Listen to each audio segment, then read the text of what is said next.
gentlemen, the great Ben Tomchek. Yeah, let's go, baby. How you doing, man? I'm good. How about yourself, Kalen? Thank you so much for having me on. Of course, man. Thank you.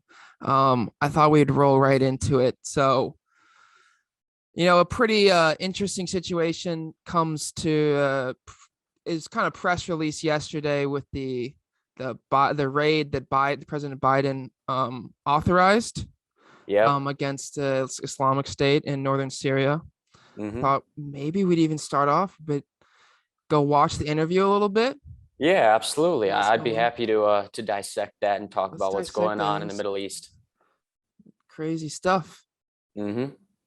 Okay, so we got Mr. Joe Biden over here. Can you hear? Yep. Perfect. So we got the old man. Yeah, the old man. He is old for sure. Shoot, where did he go? Mr. Joe. Oh, there you are, Joe. Where's Slow Joe? Okay. Oh, now I can hear him. Now Okay, we're good. let's there we go. Mr. Joe Biden. So explain what's going on here. He's given a press briefing as to something that I think he honestly knows so little about since the Obama administration. But Okay, let's listen. The global leader of ISIS, known as Haji Abdullah. He took over as leader of ISIS in 2019 after the United States counterterrorism operation killed al-Baghdadi. Since then, ISIS has directed terrorist operations targeting Americans, our allies and our partners, and countless civilians in the Middle East, Africa, and in South Asia. Is he already reading the teleprompter?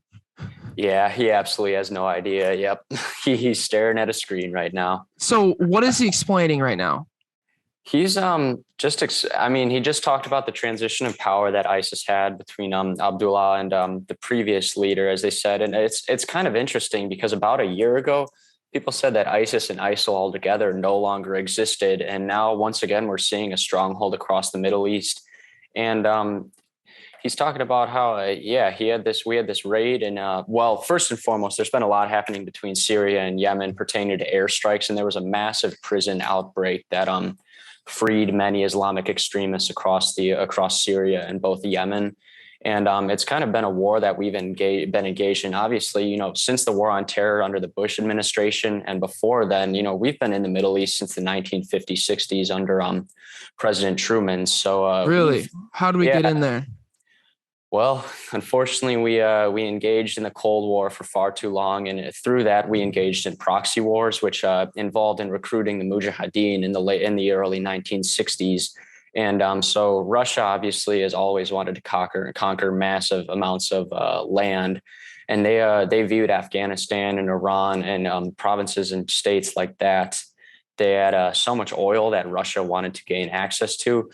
And basically, as opposed to sending forces there, what happened was we recruited our forces, which were the Mujahideen. And Russia, since they share a border, they pretty much invaded Afghanistan altogether in the early 1960s and have been destabilizing the Middle East since then. And that's needless to say, the United States has absolutely been destabilizing the Middle East and Afghanistan specifically. So, and following the Mujahideen, there was a massive breakout in Islamic extremism. And furthermore, we saw more extreme attacks. U.S. embassies were no longer safe. Western nation embassies were no longer safe. And you look at the wars and what these wars have been fought with, it's really just American technology versus Russian technology. You look at these Mujahideen, they've been fighting with Kalashnikovs, which are a Russian-based firearm. And you think we've given things like the Iron Dome to shoot down missiles over there. So it's a lot of, you talk about war for profit, and that is what we've engaged in. And we've been able to profit in unbelievable amounts, unfortunately, selling our arms to these groups to engage in proxy wars. So we're selling our weapons to Islamic extremists. Not necessarily. Well, if you look at it in the early 60s, we were selling our arms to the Mujahideen, which eventually turned into the Taliban. And, eventually we all know about 9/11 and what happened with the Taliban and Al-Qaeda and other extremist forces. And it's needless to say that they have American training. They were trained by Americans who, we stayed in the country for too long. They realized that we were taking over their country. And then eventually there was sort of a pushback. And we saw that through terrorist attacks. We've seen that, in bombings of international aircrafts. We've seen the Malaysian airline flight that was shot down in the 1990s. We saw a UK-based airline 747 that was blown up over Scotland. And these attacks kept, growing and growing. And we kept our forces there and continued to destabilize and not really pay attention to what the people were really asking for.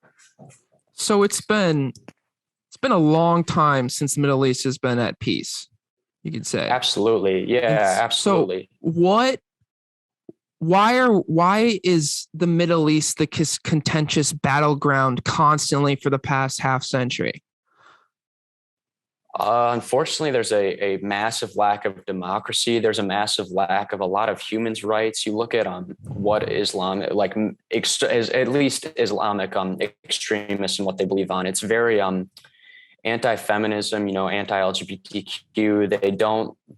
They have very specific laws. And you look at what's happening in Afghanistan now after we withdraw, is the Taliban have reinstilled these beliefs across Afghanistan, and women are no longer, it is illegal for a woman to go to a restaurant in current Afghanistan. Really? And, it's just a lot of, I don't want to crap on any specific religion because I don't really abide to any religion, whether it's, Catholic or Jewish or Muslim beliefs. Many of them involve, very extreme beliefs that put down certain groups of people and, disallow a real democracy from functioning because you have such secular ideas.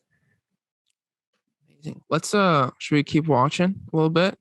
Yeah, absolutely. I'd love to hear what Joe has to say. Let's go see Mr. Joe.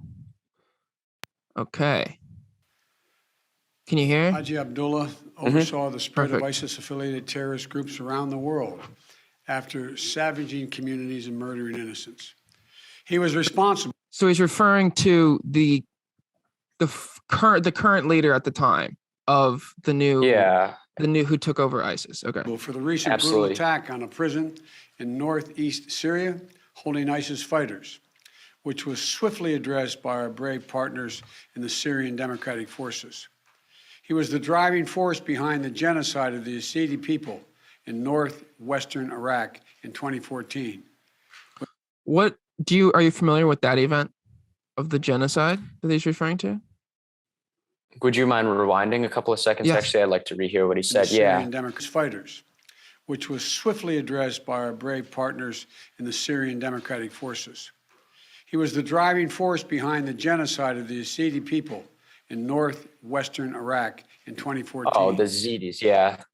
He just, sorry, it's hard to see it here, but he's talking about the Yazidis, yeah, which is another more specific Muslim faith, because obviously in the forerunners, everybody knows about the Shias, Sunnis, and how that's created a lot of destabilization. But the Yazidis are another, it's just, like a... Wait, hold on.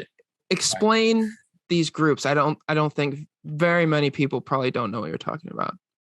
Well, as early as like I said, it all goes back to the 1950s and getting out of World War II. Give me the spark notes of the main players here. The spark notes. Well, you have the Saudi Arabians, you have the Iranians, okay, you have the Iraqis, and there are different. I obviously am not well versed in the Muslim faith. I know a decent amount about it, but both groups, I believe it's the Sunnis are in Iraq and the Shias are in Iran and Saudi Arabia. And nowadays, Saudi Arabia and Iran do not have good relations at all. And Iraq is pretty much there's honestly no good in Iraq because of what we've done and the amount of bombings and the campaigns we've taken there. Because that's where we initially believed Osama bin Laden was. And we spent about 5 years from 2000 to 2005 and as late as 2012 before we even realized that he was a Saudi Arabian and he was hiding out in Pakistan. And we spent so much time focusing on Iraq and we destabilized the whole country. But back to the Shia and the Sunnis, they have that's even further back than, colonial times. The Shias and the Sunnis have been at war for hundreds of years over which, belief in the Muslim faith is the proper belief. And it's created a lot of destabilization. So the Shias and the Sunnis, are two different subgroups of the Muslim faith. Correct. Yes. That are at war. Correct. Yeah. Okay. Just like Catholics versus Protestants, like you saw in Ireland. It's a very similar yet different war zone. Okay, let's keep watching here. We all remember the gut-wrenching stories, mass slaughters that wiped out entire villages, thousands of women and young girls sold into slavery, rape used as a weapon of war. And thanks to the bravery of our troops, this horrible terrorist leader is no more. I like how he's looking to the left. Our forces carried out the operation with their signature preparation. He's trying to act like he's actually speaking to people. And I directed the Department of Defense to take every precaution possible to minimize civilian casualties. Knowing that this terrorist had chosen to surround himself with families, including children, we made a choice to pursue a special forces raid at a much greater risk than to our own people, rather than targeting him with an airstrike. So basically, there's a special forces raid on the place, is his hideout, essentially, and he surrounded himself by family, probably purposefully, as a deterrent for airstrikes.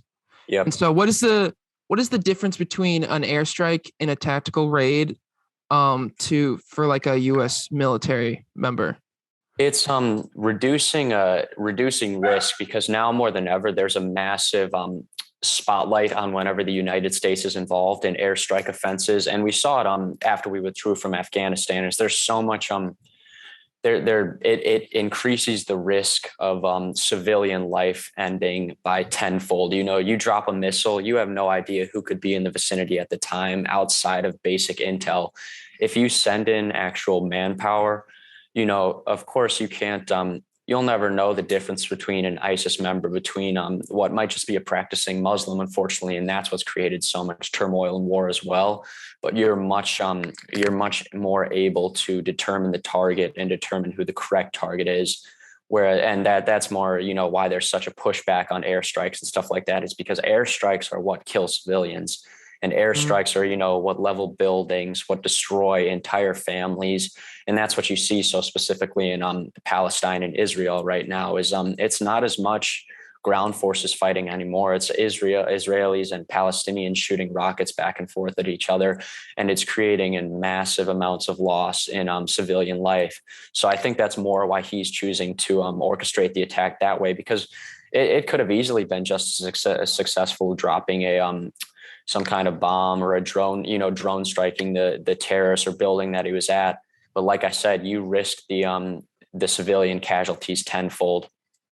Okay, let's keep going. We made this choice to minimize civilian casualties. Okay, he's talking about it. The team is still compiling the report, but we do know that as our troops approach to capture the terrorist, in a final act of desperate cowardness, he, with no regard to the lives of his own family or others in the building, he chose to blow himself up, not just with the vest, but to blow up that third floor, rather than face justice for the crimes he has committed. Now, is this standard? Is this kind of? Yeah, it is. Unfortunately, a lot of these Islamic extremists, they view themselves as freedom fighters. They view themselves as they truly believe that this is what they are acting out, what Allah believes and wants them to do. And if you consider that, it's something you just don't see in the United States. There are not, I bet if you went around and asked many, not just many Americans, if they believe that, if they were to dedicate themselves to a God, if there were to be an afterlife, many would, many people just don't believe in the idea of heaven anymore and stuff like that. In the Middle East, that's still such a strong belief that, and just here's even like one of the basic tenets of Muslim faith is like many Islamic or Muslim extremists, they believe you're not allowed to actually like own a car or own a house because it's not something you take into the afterlife. There is such a highlight in the afterlife that it almost renders your real life useless. So these people truly believe that by blowing themselves up, blowing their wife, their kids, all that, all those people that were killed, that there were people as young as 5 to 8 years old that he blew up in that building. And they truly believe that they're going to be in an everlasting afterlife after that. And that's a level of extremism you just don't see in the United States or other places in the world. Wow. Yeah. Mm-hmm. What is it about this faith in particular, this part of the world, that that religion becomes more valuable than human life? That's something. Is it something to do with like the fact that we're in generation 3 probably of war? Yeah, it could be that. It could be showing themselves that they're stronger than Americans. They really there's such a pushback on Western civilization in those parts of the world, and they don't want to succumb to Western beliefs. Like I said, they don't want to allow their women to act as they want to. They don't want LGBTQ values in places like that. They just don't believe in those kinds of things. And that could be dating back to Islam being the oldest religion out of like the 3, largest religions in the world. Because if you look at it, Islam is actually about 500 years older than either the Jewish faith or any form of Christianity. And you look at Christianity, there are no mention really of Muslim figures or Jewish figures. But if you look at, Judaism or Islamic or Muslim, like the Quran or the Torah, there are a lot of Christian-based characters in that. Like Jesus Christ is involved in the Quran, and he's part of the Muslim belief. He was just not Allah, because Allah is the supreme leader. So it could just be the fact that there's been so much, you look over the thousands of years of history between the Middle East and the Roman Empire and what was happening in China with Confucianism and stuff like that. There's been so much pushback because it really was the first like real organized religion. And it could be that they just want to keep that sacred. Why, if Jesus, you said, was in the Quran, how was Jesus in the Quran if Christianity did not exist, if the Quran is the oldest? So it did exist. It's just the story of Bethlehem and Mary and the birth of Jesus Christ and following the North Star to get to Bethlehem. Those stories are not prevalent. He's just more or less because obviously if you look at what happened across the Bible, Jesus Christ is he's crucified by Jewish people. And it just has to do with, in all honesty, like I said, I am a Reformed Catholic. I was a confirmed Catholic. I just don't necessarily believe in any of that kind of stuff anymore, unfortunately. But you look at just like Jesus Christ it's more the story that's important in Muslim belief. Right, let's go back to Mr. Joe. Taking several members of his family with him, just as his predecessor did. I'm grateful. And that was, shoot, he mentioned it earlier. They changed so frequently. I forgot who he said, but yeah, he said that he passed in 2019. 2019. Okay. So was that from another U.S. raid? Likely. Yeah. Because 2019 was when we formally there was a formal announcement that ISIS and ISIL no longer existed, it's so frustrating when America pushes out headlines like that, because it's really. Sorry, go ahead. I do remember that happening, and I was like, huh? Yeah. They just went away. Exactly. How did that happen? Yeah. And it's just like in 2014 and 15 at the end of after, we assassinated Osama bin Laden in 2012. And then 3 years after that, they said, oh, the Taliban no longer exist. And it's being sold to Americans, because obviously what do Americans like? They love feeling safe. They love acting as if nothing will ever happen in our country. And events like 9/11 and what happened in 1993 at the Twin Towers, made many Americans feel unsafe. And you look at travel bans on Middle Eastern countries, how much it's been impacted by just a little bit of extremism. You think there were 2,500 people that lost their lives. Unfortunately, God rest them all, in 9/11. There are millions of people who have died for these causes across the Middle East. And if we saw that in the United States, we would fall apart entirely. So we have to sell some of these stories and tell people that they no longer exist to increase American comfort. So where are these stories coming from? Is this straight from the media here? Or is this from the government? Or is this from the generals? Or where are we getting this? Yeah, this is, this was the real government in 2019. I vividly remember them saying ISIS and ISIL is no more. And just, it's also because those aren't our lands. We aren't able to continually monitor what is occurring in those places. So a lot of it is just American unwillingness to investigate and unwillingness to pursue and really try to understand why people are acting that way. Because like, we were just discussing like why those people are really believing that they're going to meet the after, that they're going into the afterlife and that what they're doing is for Allah. How do you combat that? It's almost impossible. And when you can't even see it happening, it's, there's nothing you can do to prevent that. So I would say a lot of it is misinformation. Yes. And it was published by the government. Like I said, as I remember vividly in 2019, there were government figures saying like, we have officially defeated ISIS across the Middle East. And I remember back then just being dumbfounded as to how you could publish that. Crazy. Yeah. Let's see. For the immense courage and skill and determination of our U.S. forces, who skillfully executed this incredibly challenging mission. Now he really seems like he's Members reading. of our military Yeah, are the he's squinting hard. backbone of this nation. Ready to fly into danger at a moment's notice to keep our country and the American people safe. He's telling lies. Oh my gosh. I'm also grateful to the families of our It's just an ad read. It's like, let's think PBS here. Let's think, Pfizer. Let's think all these. And support they need. It's so funny because I know he hates the military too. And he's just talking about how, I love the military and the courage they display. What do you mean by he hates the military?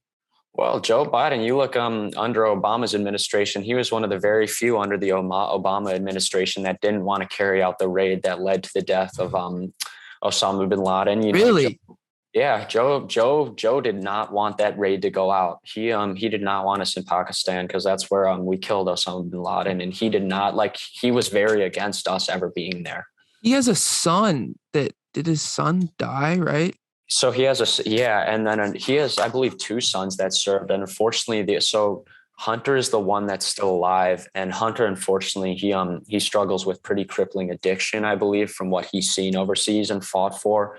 And Joe actually takes a lot of flack for that. It's something that the media will use to their advantage to kind of crap on him.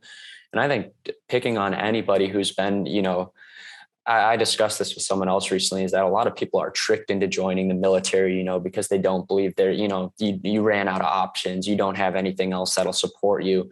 And you get completely manipulated and taking advantage of into it. Because it's, it is honorable and these people do absolutely risk their lives, but it's because you run out of a lot of other opportunities and you don't have other opportunities. So to pick on anybody like Hunter, who's struggling with addiction and what he saw overseas, I think is unbelievable. And it's just so undermining. I mean, it's so funny as like the big dogs, the 1%ers, the top government officials make the wars over petty arguments. And then the working class fights them and we kill each other. And we're like, why are we killing each other, man? Yeah. Donald Trump's sons and, like Biden's sons certainly did serve, but Donald Trump's kids are not serving in the military. Nancy Pelosi's kids are not serving in the military. And yet all these officials, all they can do is praise the military and these people sacrificing their lives. And it's really because they have lack of better opportunities. Yeah. I mean, you see the military is very, there's not a lot of wealthy people. Sons or daughters of wealthy people. Yeah, exactly. Okay, I want to just see Joe finish off here. For us, and we owe you a debt. Thank you. We're also aided by the essential partnership. I don't want to hear him do this. I just want to see him. I want to commend his walk off that I love so much. Okay, so this is Joe. Our allies and partners. He's reading is getting to an all-time level. May God bless you and may God protect our troops. I'm heading off to New York right now. I'm late, and thank you for your time. Mr. President. He has no idea what's going on. How many U.S. troops were involved, look how slowly opens that door. Yeah. Like, that's creepy, bro. Why is he moving in that speed? And he's out, man. He dropped the mic, bro. Yeah, and we won't hear from him for a couple of weeks now at this point, I bet. You think? Well, no, that's all. I mean, about that specific incident, he won't. He will not cover it any further. So he addressed it for 4 minutes, and at least 3 of the minutes he was just strictly reading. Like Yeah. he didn't even know what he was about to read when he read it. Yep. And it almost makes you wonder about what even the purpose of that was. Like I said, and if I were to argue what the purpose of that message was, it's to increase Americans' belief in their safety. You know, he could have gotten up on that stage and just said, "We killed the supposed leader of ISIS," and walked out. It would have done the same damage. Damn. All he's doing is selling a message.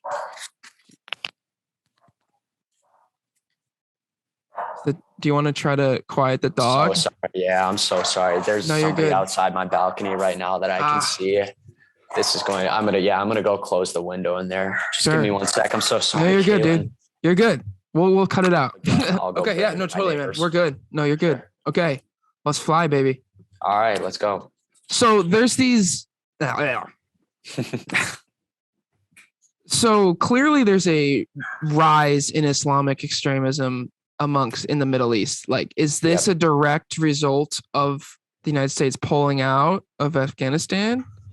I would say yes, partially. And the disappointing thing is what the United States loves to do is we love to go and host these big, massive wars in foreign nations and then pull out and not understand why there's no form of working democracy.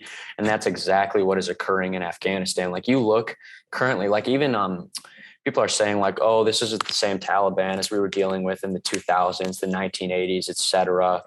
And I'm sure maybe they're not as extreme. Maybe they're not going to orchestrate, terrorist attacks on, foreign soil anymore.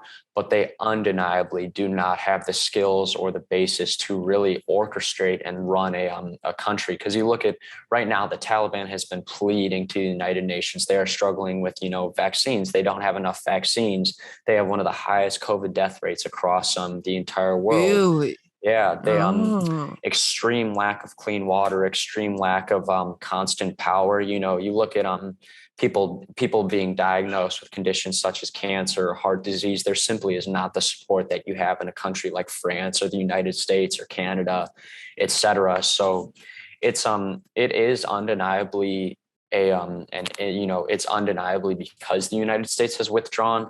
What I do agree with Joe in that sense with withdrawing is that we can't keep fighting in nations where we just don't have any. We're not getting anywhere. We're not really demonstrating anything.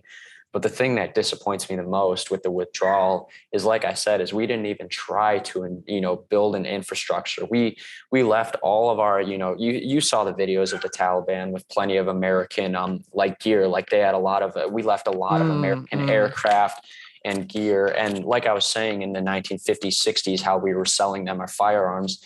You look at these pictures of the Taliban, they're completely kitted out in American gear. They have American firearms. These are the people we trained since the 1980s, to be fighting against the Russians. And that's the thing, is they've been training alongside us for all this time. And now, unfortunately, they're our enemies, and there is no backbone for infrastructure. There's been no effort to, we don't go to foreign nations and build clean water supplies. We go to foreign nations and we build military bases. How do you expect a country to be successful after we fought on their land for 60, 70 years and gave them no actual backbone? Yeah. It's not, yeah. I mean, I can't even imagine if that was being fought on U.S. soil. Yeah, exactly. We had a 50-year war. Yeah. And that's what I say is, you look at the United States and what we've actually engaged in, like, there are really only two events that come to mind. And you have Pearl Harbor, which rest to all those people and all the people that gave their lives to fight in World War II. But Pearl Harbor, if the only two attacks where we had massive amounts of American lives lost are Pearl Harbor and then 9/11, it's just incomparable to what other nations have experienced and seen, and the trauma that is instilled in history. It's not comparable. Yeah, it's wild that the American life is worth 100 Syrian lives or 100 Afghani lives. Yeah, absolutely. Yeah. So take me through so Trump decided we were going to get pulled out, or we're going to pull out of Afghanistan, right? Mm-hmm. And he set sort of a date to pull out. And then the administration switched over to Biden. Mm-hmm. And then Biden keeps that date and essentially doesn't provide any kind of plan as to how we're going to do it. And we just start leaving a bunch of shit there. We're giving them more airplanes and tanks and guns and ammo, and we just leaving it there, and then we dip. How does that happen? Unfortunately, it happens when you lead a war for profit. You know, we explain war for profit. Well, war for profit, you think about, so there's a massive company called Grumman, which they build a lot of the missiles that are fired in both drone strikes and the missiles that are attached to F-15s, which are, the nation's primary U.S. Air Force aircraft. And you think about that as a private, that's a private company. So there is some man, the head of Grumman, who is making a ton of money on all this. And have you seen the movie War Dogs? I've not. So it's with Jonah Hill and Miles Teller, and it's I remember seeing the trailer for that. Yeah. But they're warmongers basically, and you think like they're picking. The movie is very dramatized, and it's supposed to be more of an enjoyable action movie for the general consumer. But there is a lot of truth to that movie, unfortunately, because you think about contracts and what the American military has to use. You think about there's some company making them their bulletproof vests. There's some company making them their grenades. There's some company, making, so it's Smith & Wesson that's what they usually carry in terms of their primary firearm, which is the M4A1. But you have, Smith & Wesson making a ton of money off the AR-15 M4A1 builds that are being sold to U.S. troops. And then the sidearm of the U.S. military is called a Sig Sauer M18, which you think like these companies are making money selling firearms, and there has to be a purveyor. There's a middleman who is finding these contracts and these massive amounts of technology or weapons or whatever. And they have to, there's somebody in the middle who's making profit selling these contracts, picking up these contracts. Cause you see there's I've not necessarily looked into how this marketplace works, but you think like the U.S. Army will put out an inventory order. They say we need 3 million M18 sidearms. Who can provide that for us? So, Sig Sauer is the brand that is making them. But then there's a middleman somewhere who is, if he chooses to sell these Sig Sauer M18s for $300 a pop to the U.S. Army, and he's only getting them for $230. He's turning 70 profit on every single firearm that is being middlemanned. Mm-hmm. And just another example of how like the military is kind of not. This isn't so much profit, but the ideology is changing. Is that the U.S. military has begun putting out pictures and like commendations for like these first all gay or all lesbian, flight crews or military units. And it's interesting because you think about that, like how the military has not really been a safe place for the LGBTQI people for a long amount of time. And now these past 4 or 5 years, you've seen more gay servicemen, more lesbian servicewomen, et cetera. And the military is pushing that to show that the military is a safe space, but it's still just selling the idea of getting people to join. So although it is undeniably good that they are becoming more accepted towards gay and lesbian and LGBTQI population, but it's not good overall because it's still, unfortunately, people being tricked into joining the military. And like I said, just that basic manipulation of being, of joining the military because you run out of options. So these people that are the middlemen or the suppliers of weapons and artillery and tanks and whatever the hell. Yeah.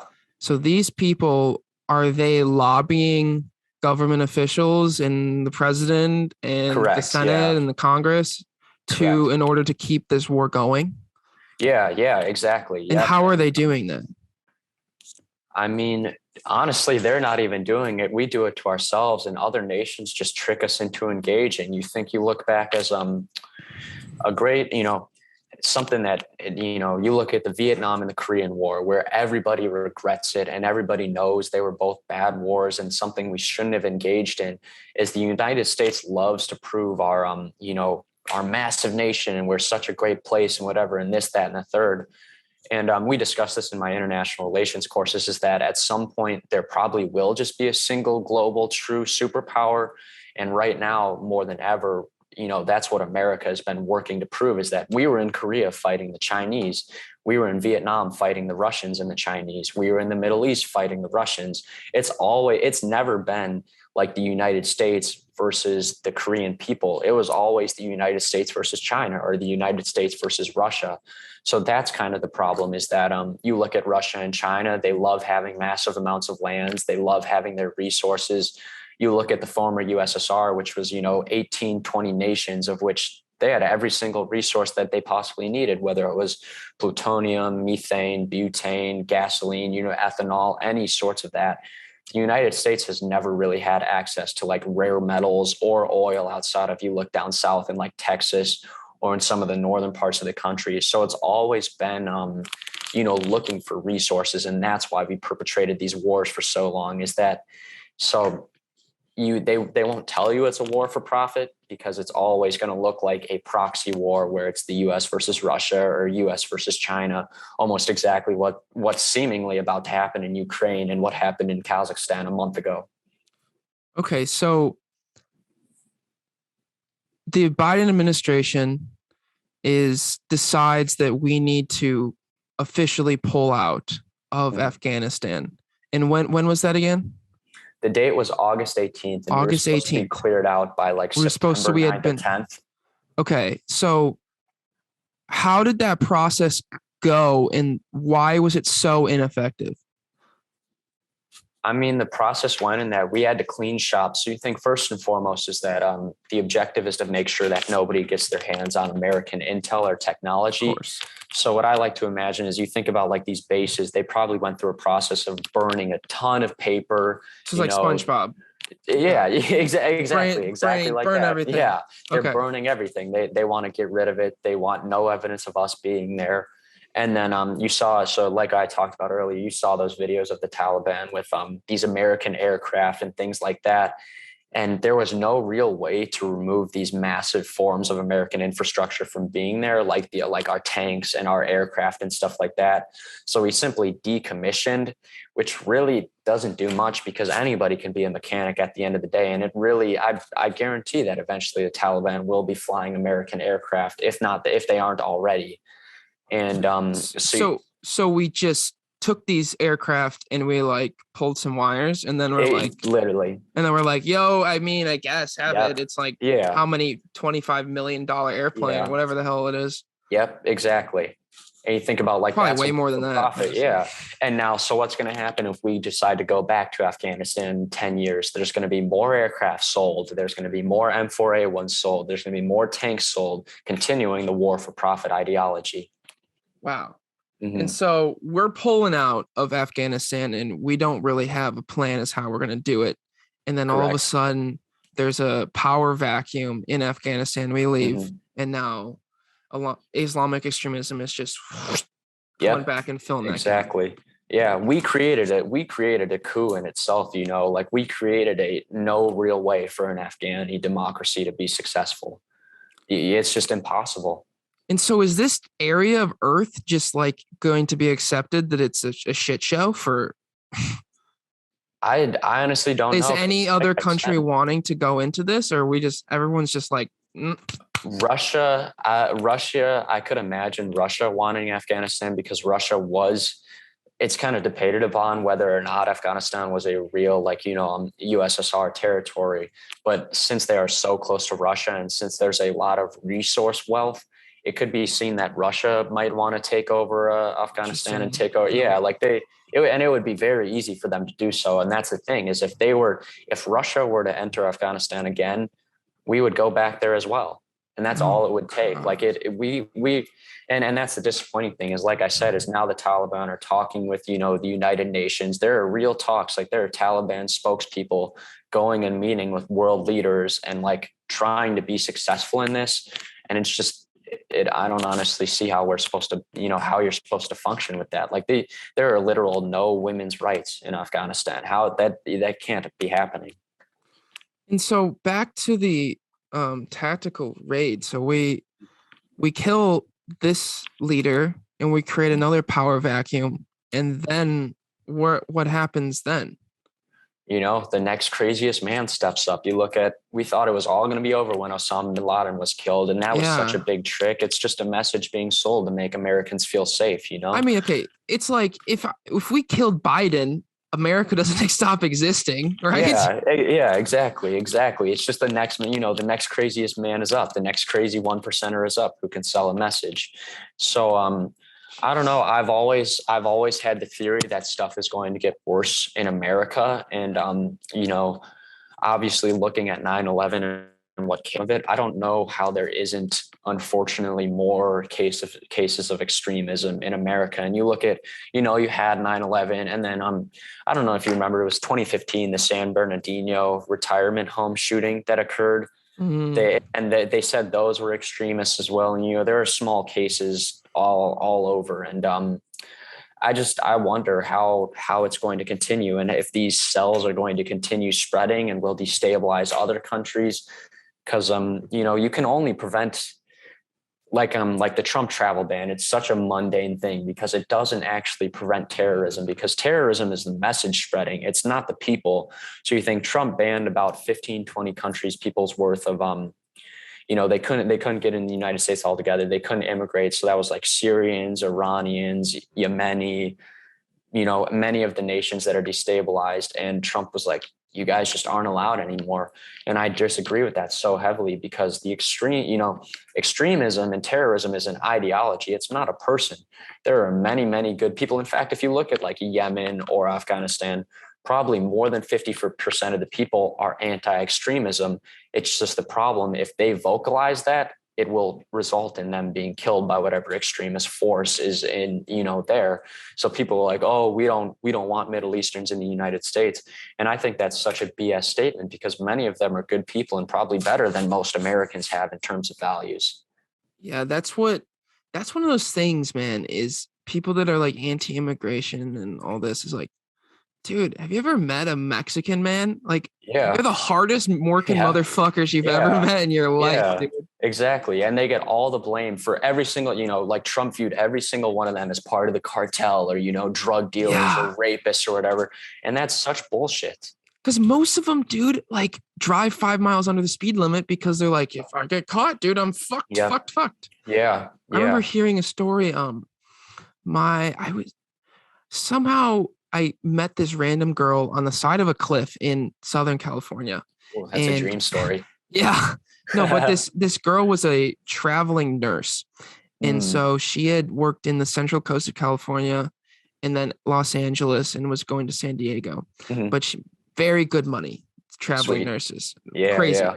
But she was working there, or she was working in the Los Angeles one, and some Mexican man walks in and starts talking to like one of her coworkers, and he says like, I have a worker and he has no papers. He has got and his leg is hurt, and then there's like this huge thing where they all had to like turn a blind eye and pretend, and then this guy was able to come in like undisclosed, basically, so that his leg didn't fall off from like a working accident. Yeah. And it's unfortunate because, we talk about the 1%ers and then we talk about the people who really run America. It's those people who keep America together. They're the glue. If we had nobody working agriculture, nobody working these menial jobs, America would fall apart altogether. Oh my God. And you see it now. People are talking about, oh, the McDonald's are no longer 24 hours, this, that, and the third.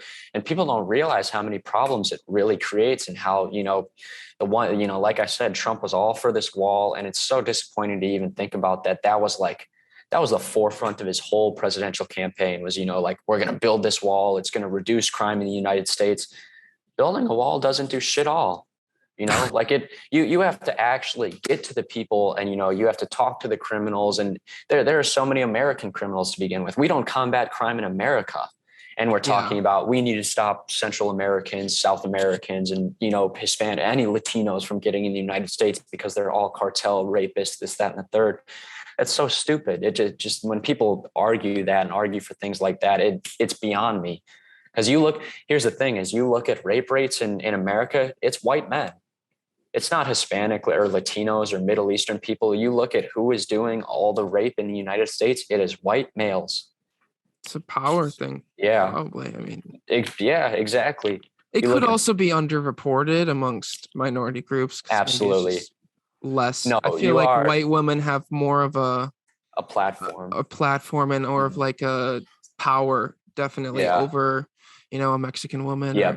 Or maybe it's more part of their culture accepted that a man can kind of take what he wants. In terms of like the Middle East, that's certainly true. You look at people practicing polygamy and having multiple wives, whereas they're only allowed to have one husband and they have to be all faithful to them. And I forgot, we read Kite Runner in school. I was like a freshman in high school and reading about what Malala had seen and seeing like her moms and aunts raped and stuff like that, and just nothing comes of it. It was unbelievable as a 14-year-old American, even thinking about like my parents engaging in a polygamous relationship. Like I couldn't imagine if there were like my dad had 5 wives. Yeah.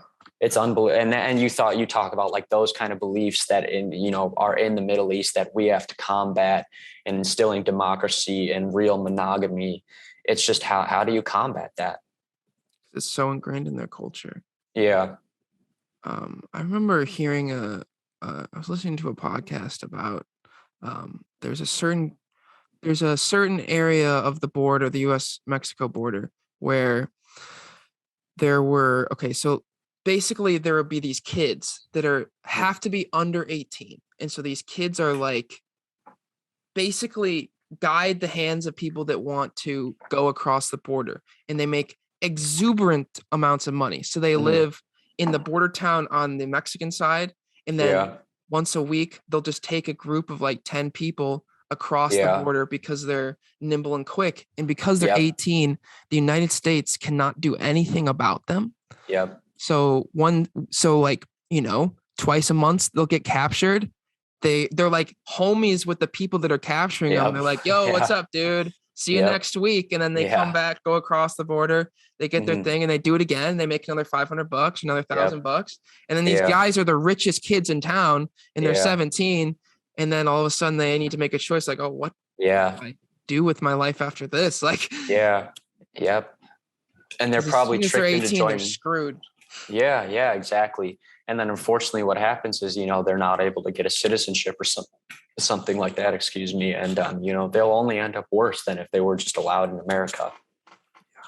I don't know why we play those games. Like it's so strange. Mr. Reagan. You would just hope that, I don't know, like people, the reason why there's so much illegal immigration into America is because it's such a hard process to get through, even though these are good people usually, right? Like, how do you change that system in which people don't have to walk? Like, if you have to walk across 50 miles of desert in July just to have a chance of making it to something in America, like that's admirable in American culture. Like that's a fucking badass move, like we'd be like watching a TV show about them. It's making the American dream if it even still exists anymore. And it's unfortunate. So much has to do with the policies we enacted in the 60s and 70s and what happened with the cocaine trade.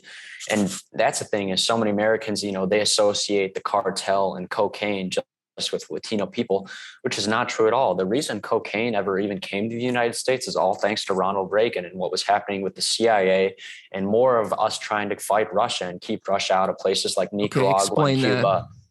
Explain that. So Reagan's in office. Yeah. And so what is he enacting that's causing?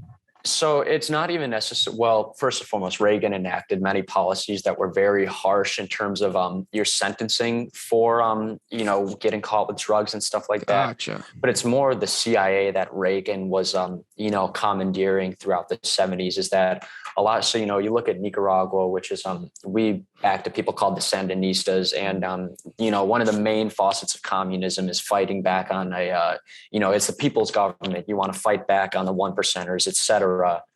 And so what was happening in Nicaragua was we were backing the Sandinistas, and in turn, what we were trading firearms to back the Sandinistas for bricks of cocaine. And, we literally were trading weapons for cocaine, 1-for-1 trades throughout the 70s to places like Nicaragua, Colombia, Cuba, et cetera, because we were indirectly combating the Russians. And because the Russians wanted cocaine? the Russians wanted Nicaragua, Cuba, Colombia, and you look at like Venezuela, one of the only authoritarian socialist governments right now.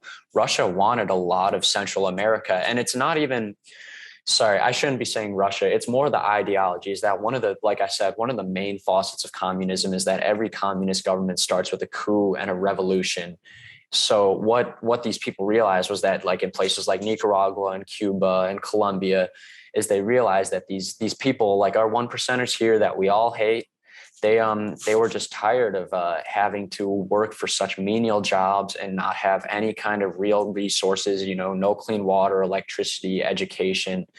So Russia, they would spread Marxist and Leninist ideologies to these places to try and get the people to overthrow the government. And you look at this, like the one that all Americans know about is Vietnam. Like I said, Vietnam was really just the United States versus Russia/China. And, back in the 1960s, communism really, people have so much to say about communism. In the 1960s to 70s, communism was not as bad as many people, will tell you about it, like your grandparents or your parents who lived through the Cold War. And, many of what Russia was trying to do was, we'll never know, I guess, whether Russia would have taken over many of these nations that they were staging uprisings in. But undeniably, Russia helped a lot of these nations become inspired to push back on authoritarian rich governments. And what Russians have always been, because you look at Russia, Russia is one of the only nations that really was not in Africa altogether. They did not engage in slave trades. They did not really colonize other territories. So Russians have like a 1960 communist Russian theory. They were so anti-colonialism. So the French people still had an emperor, and they still owned pretty much all of Vietnam. So, it was just like South Africa with apartheid, how there was like a first-class citizen and a second-class citizen. And the first-class citizens were like the French people and the Vietnamese wealth who had came from the dynasty. And then you have everybody else who are just these poor working-class Vietnamese folks. And what the Russians were working towards, or what the USSR, I guess, and the Soviets, because they weren't Russians, they were really Soviets. What they were working towards is to inspire the working class to overthrow this royalty and colonial people, and that's what we were fighting against. We wanted to keep these places colonial. So just like in Nicaragua or Cuba, we wanted those to be American places, and we viewed Cubans or Nicaraguans as second-class citizens. And so we had trade with those countries. Why are we getting cocaine? Like I said, it was for arms. So since none of these nations had resources always. Oh, so we were trying to arm them? We were arming them. We were arming them to fight the Soviets. Correct. Yep. Holy shit, bro. Mm-hmm. Yeah. And so those policies weren't somehow connected to the CIA and Reagan. Mm-hmm. And then we come back with a lot of cocaine, and then that cocaine gets blamed on the Mexicans. Yep. The Mexicans and unfortunately the African-American community as well. You look at like crack, which is, free-base cocaine. It's cooked and you smoke it instead. And that's it's supposed to be more euphoric and addictive than cocaine in itself.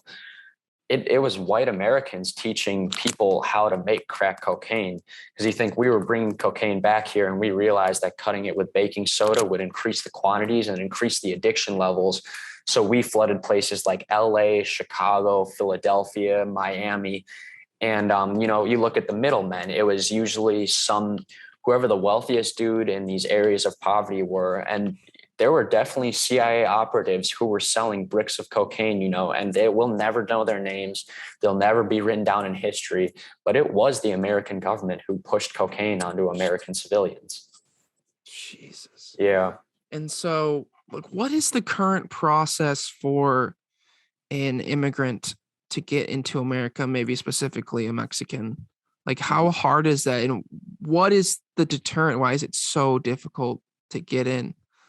Because, unfortunately, if you're illegal and nobody knows you're there, you have much less risk of, it sounds kind of inverted, but you have if nobody knows you're there altogether and all you do is interact with your Latino community, the only people investigating your illegal status is a group like ICE. You think about most Americans, if they met an illegal immigrant, they're not going to turn them into ICE. it's really ICE working on behalf. Help. Yeah. Yeah. And no, exactly. And like, that's the thing that's disappointing is I would shun any American who like if I met an illegal immigrant, I think it'd be so shitty if you turned them into the American government and were like, yeah, go back to your country or some shit like that. It's Where just the fuck do you come from? Yeah, exactly. So you think the process where you get your green card or you come to the US and you're in the process of having your green card, what happens is then you're under a much more of a spotlight and magnifying lens in terms of the American government, in that you will be watched much more carefully. You have a criminal infraction, like you said, them driving 5 miles per hour under the speed limit. I bet there are Hispanic citizens who have had their green card revoked over stuff as small as getting a couple of speeding tickets. And you think like there are 3 or 4 nations that the United States deems state sponsors of terrorism, which are, it's like Iran, North Korea, and Syria. And I believe the 4th is Yemen. And those are like the 4 most difficult countries for a citizen to immigrate into the US from. And it takes a massive amount of time to get your green card approval. But if you're from one of those nations and have a minor infraction, you could absolutely get sent back to the nation that you came from. And think about like, could you imagine? Yeah. Could you imagine seeing feeling safe in America and thinking that everything's all right, and then purely because of a single infraction, you risk your entire citizenship and have to go back to exactly what you're scared of? It's unbelievable. After you leave a country like that and flee to America, the response amongst the civilians, and then especially the people, the crazies in charge. Yep. Holy shit. Yeah. Are you even making it to the end of the year? Exactly. Yeah. It's like, oh, look at this Westerner who got forced to come back here. We're going to kidnap him or some stuff like Whatever that. the fuck they want, right? Exactly. Yeah. It's Wild It's West. unbelievable. Yeah. So we have a huge kind of tension in on the Russia-Ukraine border. Russia's building up 100,000 troops, I believe, right? Yeah, it's unbelievable. What in the world is going on? It goes as far back as to I said probably 20 minutes ago I was saying that there were some in terms of communism where it's you look at the free man pushing back. That is what a lot of what USSR and the Soviets were able to trick many people and sell them into. And unfortunately, that's what occurred in it goes as far back. Are you aware of the Holodomor and the Ukrainian genocide? I am not. So between the years of like like the late 1920s to the mid 1930s, before Russia entered World War II, there was you had 18, 20 nations in the USSR, from like Ukraine all the way to Mongolia, Tajikistan, etc. And then you have Russia, this massive body of land, and you think it's a massive population. So these 20 nations all together, the USSR back then was the most populated nation in the world. So you think what they were working towards, what happened in Ukraine was it was partially improper supply chain management, but Russia literally went in and took over the farms, and like these farmers who were working in Ukraine, they literally turned Ukraine into a massive prison camp. Like Ukraine from the late 1920s to the mid 1930s, it in itself was one massive gulag prison camp. If you were Ukraine, like it was, and the funny thing is then the only reason the USSR got involved in World War II was because Nazi Germany was pushing eastward into Russia. I bet Russia would have never engaged in World War II if Germany would have left their land alone, and they would have turned a blind eye, because they were doing the exact same thing to the Ukrainians right before we had to go and liberate all these Jewish people, these Romanians, people of LGBTQ, of any really real religious belief, etc. So what happened is, it started as early as the mid 1930s, as Russia literally took over all of Ukraine's resources. They pretty much killed anybody of noble, education, etc. They starved them to death. And these numbers, they say between 5 to 10 million people passed, which, that's about 20% of what they say of Jewish life was killed in Nazi Germany. And the world didn't even know what was happening, because that's how a communist society works. There's such a lack of real information and actual information being pushed outward. So between the mid 1930s, there were anywhere between 7 to 12 million Ukrainians who were killed by a famine. And it's unbelievable. You read some of the stories of like families choosing to kill their weakest child so they would have extra meat and be able to survive. Like there is real proof of cannibalism in Ukraine because of what the Russians were imposing on them. And so many. Why does Russia want this land so bad? Or any land? What they have millions of acres of land. Why are they? It's this tussle for the global superpower. Like I said, the rankings right now, we're all tied for first place. The United States, Russia, and China are all tied for first place right now. And unfortunately, it kind of is looking like Russia is going to egg out in terms of number one, in terms of land and civilians and people who are ready to die for their country. But like people will make the dumb statement is that, oh, Ukrainians are just Russian people. That is not true at all. They are completely different. They have different culture. They have immigrated from different places, et cetera. And I believe that in all honesty, if Russia were to take back over Ukraine, there would be a second Holodomor. And what would happen is all the farmland. So you think Russia, since it's so far north, there's not as much real accessible farmland that you can produce. But Ukraine is much farther south. And, it's more of a Western nation than anything. It's more Western than Russia is. And they would like to be a part of NATO. And unfortunately, they're not. But I believe if Russia took over Ukraine and pushed back in there, we would see another genocided Ukrainian people for resource allocation. Yeah. So that's, you think about like after World War II ended, and like Russia really came out on top after World War II because they had all of that Eastern Front. They had half of Germany, they had all of Poland, all of Lithuania, Latvia, Belarus, Estonia. They had engaged in a war with Finland during World War II that a lot of people don't know about, called the Winter War. And they just had massive amounts of land. And what happened was, you look at the statistics for what like Soviet caloric intake was, they were lucky if they got between 300 to 400 calories a day. Whereas you look at Western Germany, there was indicative proof that people were eating 1,500 to 2,000 to 3,000 calories a day. And in America, we were eating 3,000 calories a day. And it was all because it was this each one teach one mentality, this everybody's land is our land, everybody shares. And of course, there is a great downside to capitalism, and we're seeing it now. But there are many great downsides for communism in terms of the resource allocation and what happens when you give everybody, their slices of bread and take bread from the people who are producing. And that's literally what happened. And that was part of our pushback that was our first offensive in the Cold War, was because the government managed so much the information put out. Was we invented something called Radio Free Europe. And we broadcasted radio signals over the Iron Curtain, into Eastern Germany, to Lithuania, to Russia, et cetera. And then eventually we started doing food drops because we recognized that the people were literally starving to death because of how Russia and the Soviet regime and the Kommuniburo was forcing their resource allocation. Okay. Mm-hmm. Okay, hold on here. So we have the Biden administration is now responding in, some might say, a weak manner to the Russian buildup. So what has been said by the Biden administration to Russian government so far?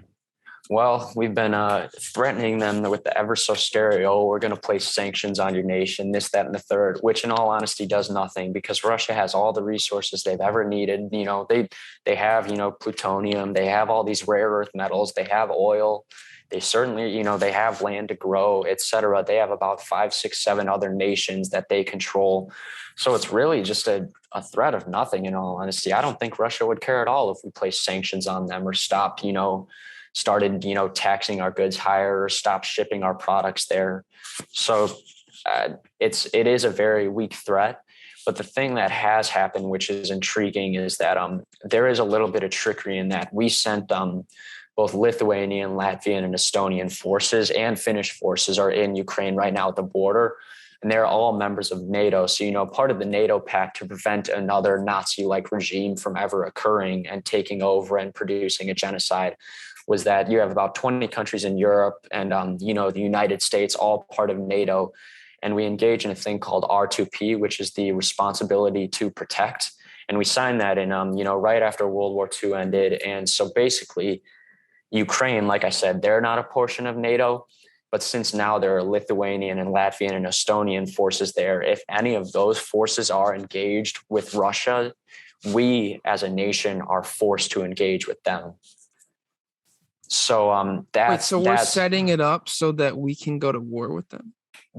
Essentially, yeah. And I've thought about this so much that what's happening is it looks very similar to how Nazi Germany engaged with Poland, in that, you look through the history books, is that there are so many people in Nazi Germany who said Poland was the main aggressor.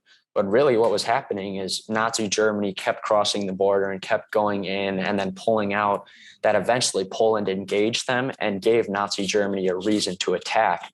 So that's what I think Russia is doing. Russia is continuing to get closer and closer to this border and then inching back a little bit. And then they're going to get closer and closer. And eventually somebody is going to have to respond. And, these Lithuanian or Latvian forces will eventually, some troops will engage each other. And that's how you start World War III. And then we're forced into this war. Australia is forced into this war. France, England, Spain, Germany, everybody is.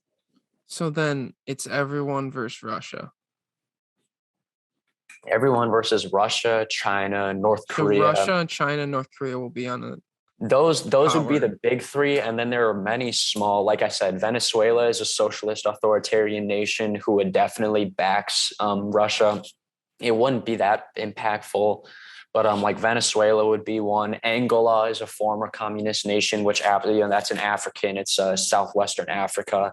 So Angola would be another country that would back that. There are a lot of small interesting nations that are unfortunately like Soviets played favorites. Like you look at Armenia too. Armenia would be unfortunately another nation that would back Russia, and it probably would turn into Russia and China as the main two aggressors versus, the UK, France, Germany, Australia. And I always think about, Canada absolutely would be with us as well. But I wonder where places like Brazil or Mexico would flip, or if they would just remain out of this and maybe get lucky and not even have to deal with all of it. I mean, that seems like the place to go, man. It might be. Go sit on the beach, man. Yeah, not have to worry about war. Dude. So we have, what is the theoretical chances of, so we have, everything is set up to the point where, in the next decade, we could see an engagement between forces on the NATO side versus forces on the Russian side, having some kind of conflict, which could bring even the United States into a war against the world power of Russia. Yeah. Have you heard of the doomsday clock? Yes. Yeah. So they say the doomsday clock is closer to ever to midnight, which, midnight is absolute nuclear warfare. And it's unfortunate to think that might be what happens. And people are like, oh, well, why don't we just nuke all them? And that's the sad thing, is you can't just go and nuke a nation. And that's why I'm so fearful, is that I believe Russia has the ability to nuke a United States city and not really feel much in terms of morals about it. I don't believe there would be much pushback in terms of Russia. And the people that said they shouldn't have done that, the Russian government will just silence them and kill them, kidnap them, etc. But you think about if America launched a nuclear device, if we were to send one towards a Chinese or Russian city, American citizens would get off their high horse and we would have such a pushback. And, it's interesting to think about, because that's how it's looking like it might be. And a lot of people don't consider what would happen if a nuclear device hit a city like LA, Anchorage, New York City, Stalingrad, Kaliningrad, Moscow, St. Petersburg, any massive Chinese city. It's kind of unbelievable, and it makes me disappointed that we ever even created nuclear devices into in warfare at all, because it is feeling more and more like that doomsday clock is going to hit midnight, because push is going to come to shove, and you can only throw so many men on the border. You can only have so many soldiers before you drop an atomic device.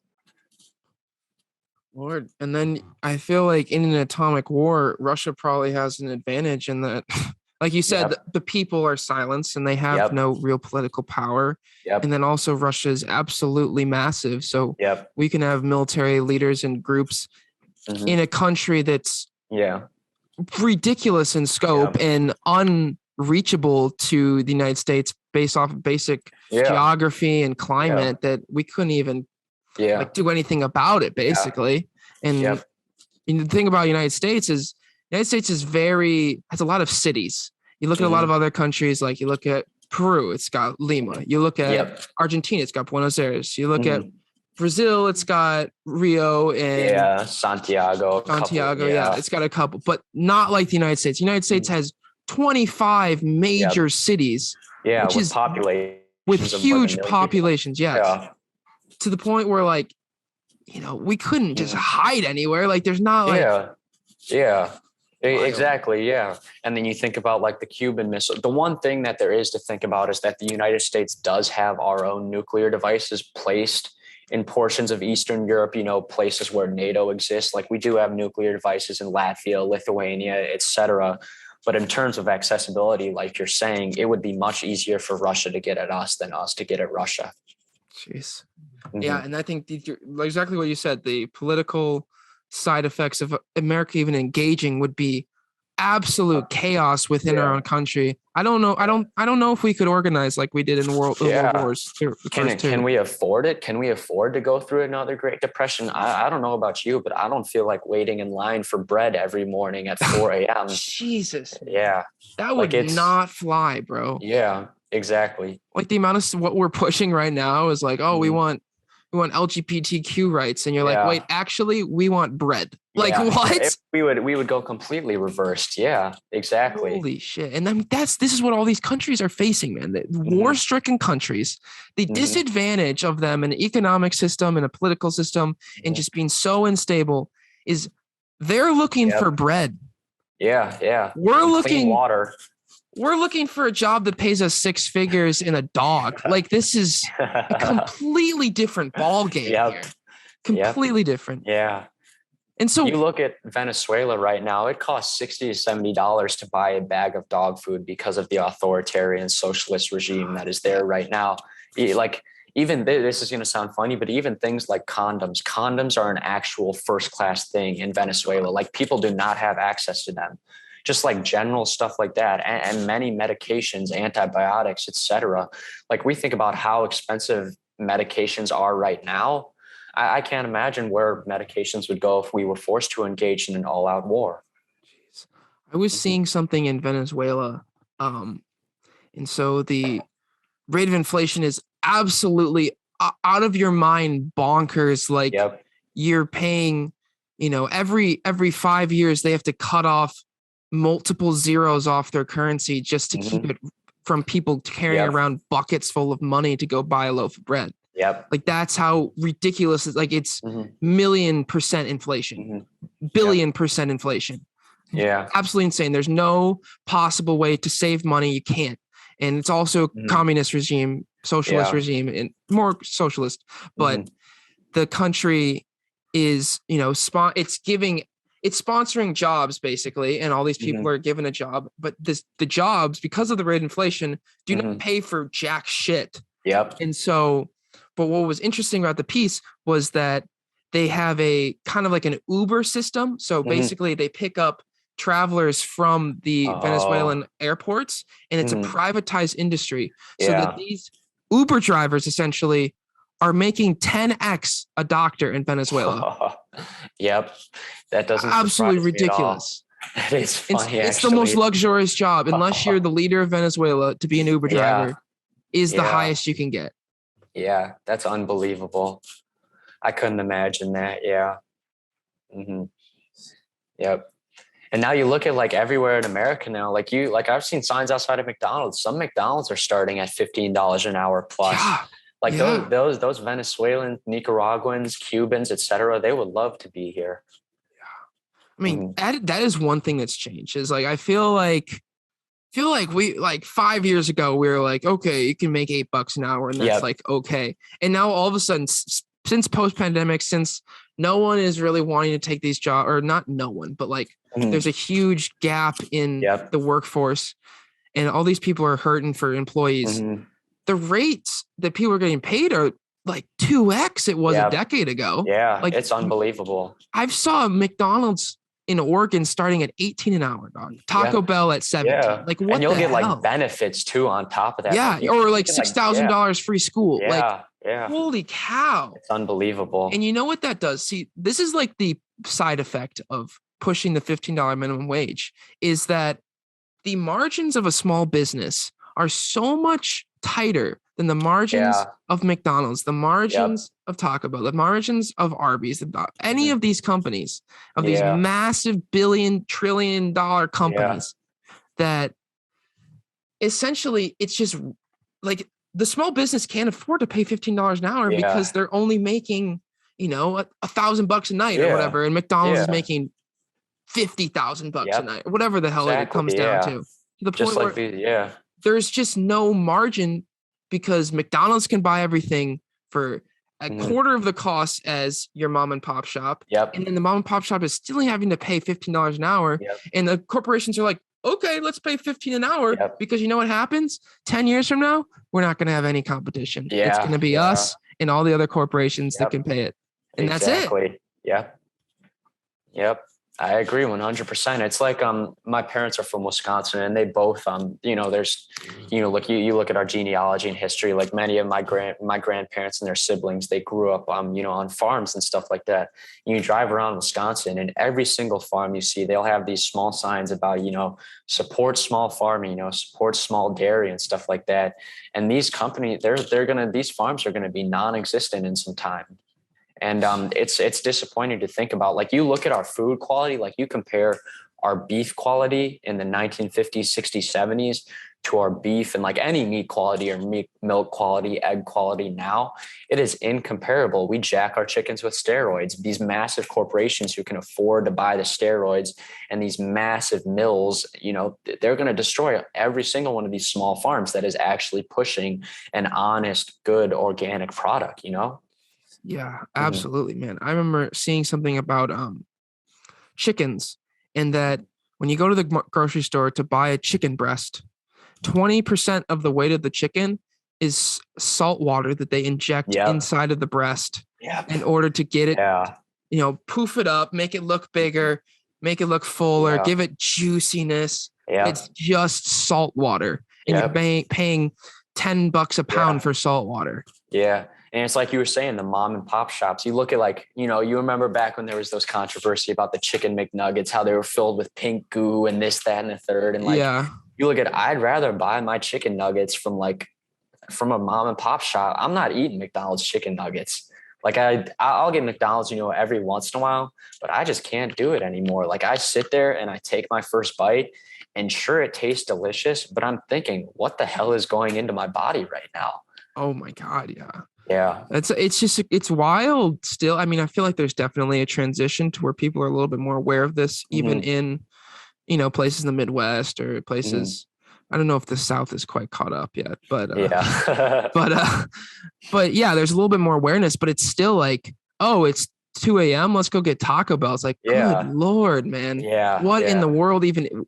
No one knows what it is. Exactly. And how much of a detriment to, human health is that, and how much of a burden on the United States health system is that, and how much of a burden is it on insurance companies? And how much does it end up coming back to the consumer and rising prices? And you look at where these products are coming from. It's most of these massive monopolized farms are where our highest CO2 emissions, our most environmental damage is occurring as well. These massive plants. Exactly.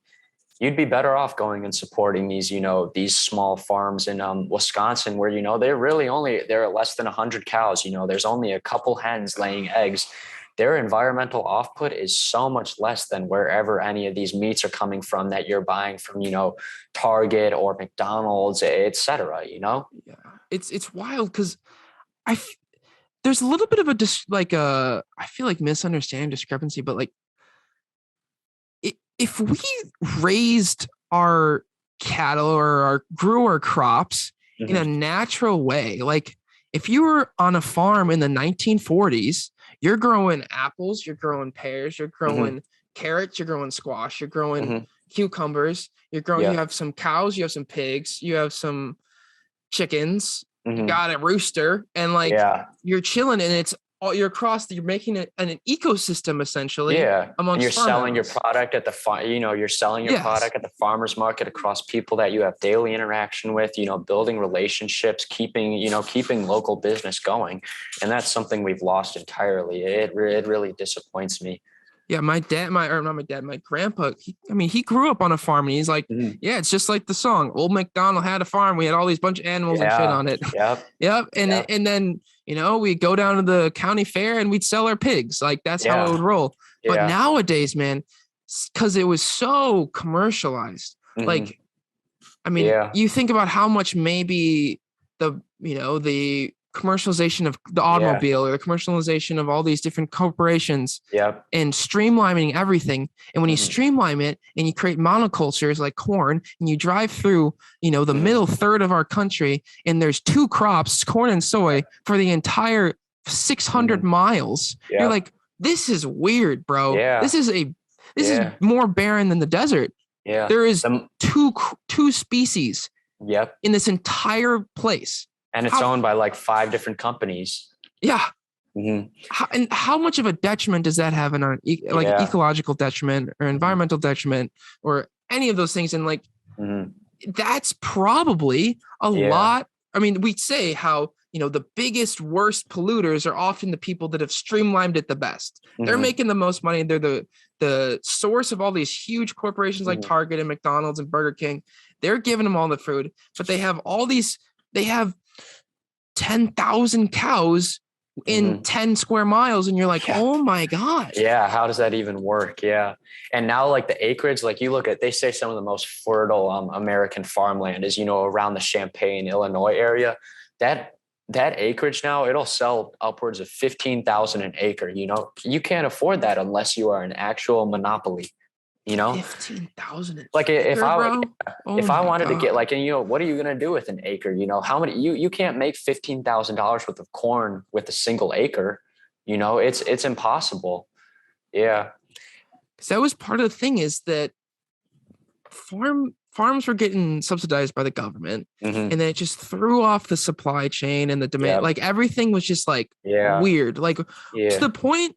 Like if we're like trying to maintain this capitalist idealism, and we're having to pay farmers to burn their crops in order to not and create a reduce the like the cost of corn, like what are we doing? What is going on? Yeah. What are we doing? Yeah, exactly. And like basic products too. Like you look at like Wonder Bread, like there are no longer eggs in Wonder Bread. Like it's just essentially water and wheat and yeast together, like just thrown in the oven and cooked. Like Pepperidge Farms, like the bread quality that we're now settling for, it's not comparable to the bread quality in the 60s and 70s. I'd like wheat, yeast, and water. That sounds like a good bread. I feel like it's more like a bunch of bullshit chemicals. No, and then they do blanched bleach corn or something, whatever the hell. Yeah. And then they throw it all together, and it's like, oh, it's Wonder Bread. Nice. Yeah, exactly. Oh, it's like, so disappointing. You can't. That's one of my biggest problems is like, I go to the store and I'm like, I just want something that doesn't have bullshit in it. What you eat, you want to eat like relatively, things that people tell you are good for you, like vegetables and fruits. But like, the biggest problem with anything else is that they put so much shit in it that you have no idea, like benzoate, arthritis, whatever the fuck, what are we doing? Why do we have to have, 17 chemicals in corn tortillas? Like, everything has a binder, everything has a demolder, everything has an emulsifier, everything has whatever the heck to make it look or taste good or last longer. And like, how much of a detriment to the American health is actually that? Yeah. And even like, I get so frustrated about like, I believe in like the farmers that grow organic produce, but you look at it now, like if you're the single acre in a whole state that's growing organic produce and every single acre around you is spraying pesticides, how are pesticides not getting on your crop too? Like it's everybody sprays, stuff on their vegetables and fruits and all that stuff now. I would argue that like nothing is really even truly organic anymore. You think like it gets thrown in the back of a truck and it gets, gets exhaust fumes and some random stuff over it. It's so gross to think about like what could potentially be on your fruit.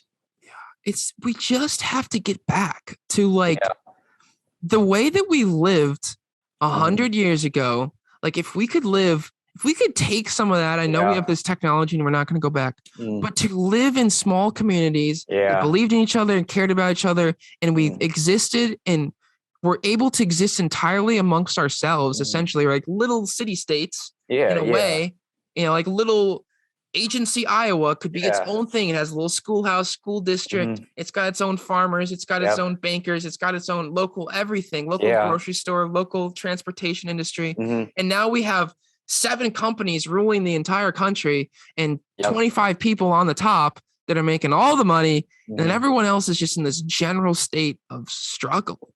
Yeah, exactly. I know you have a very strong stance on the 1%. Like you're very not in favor of the 1%. No, I'm not. Yeah.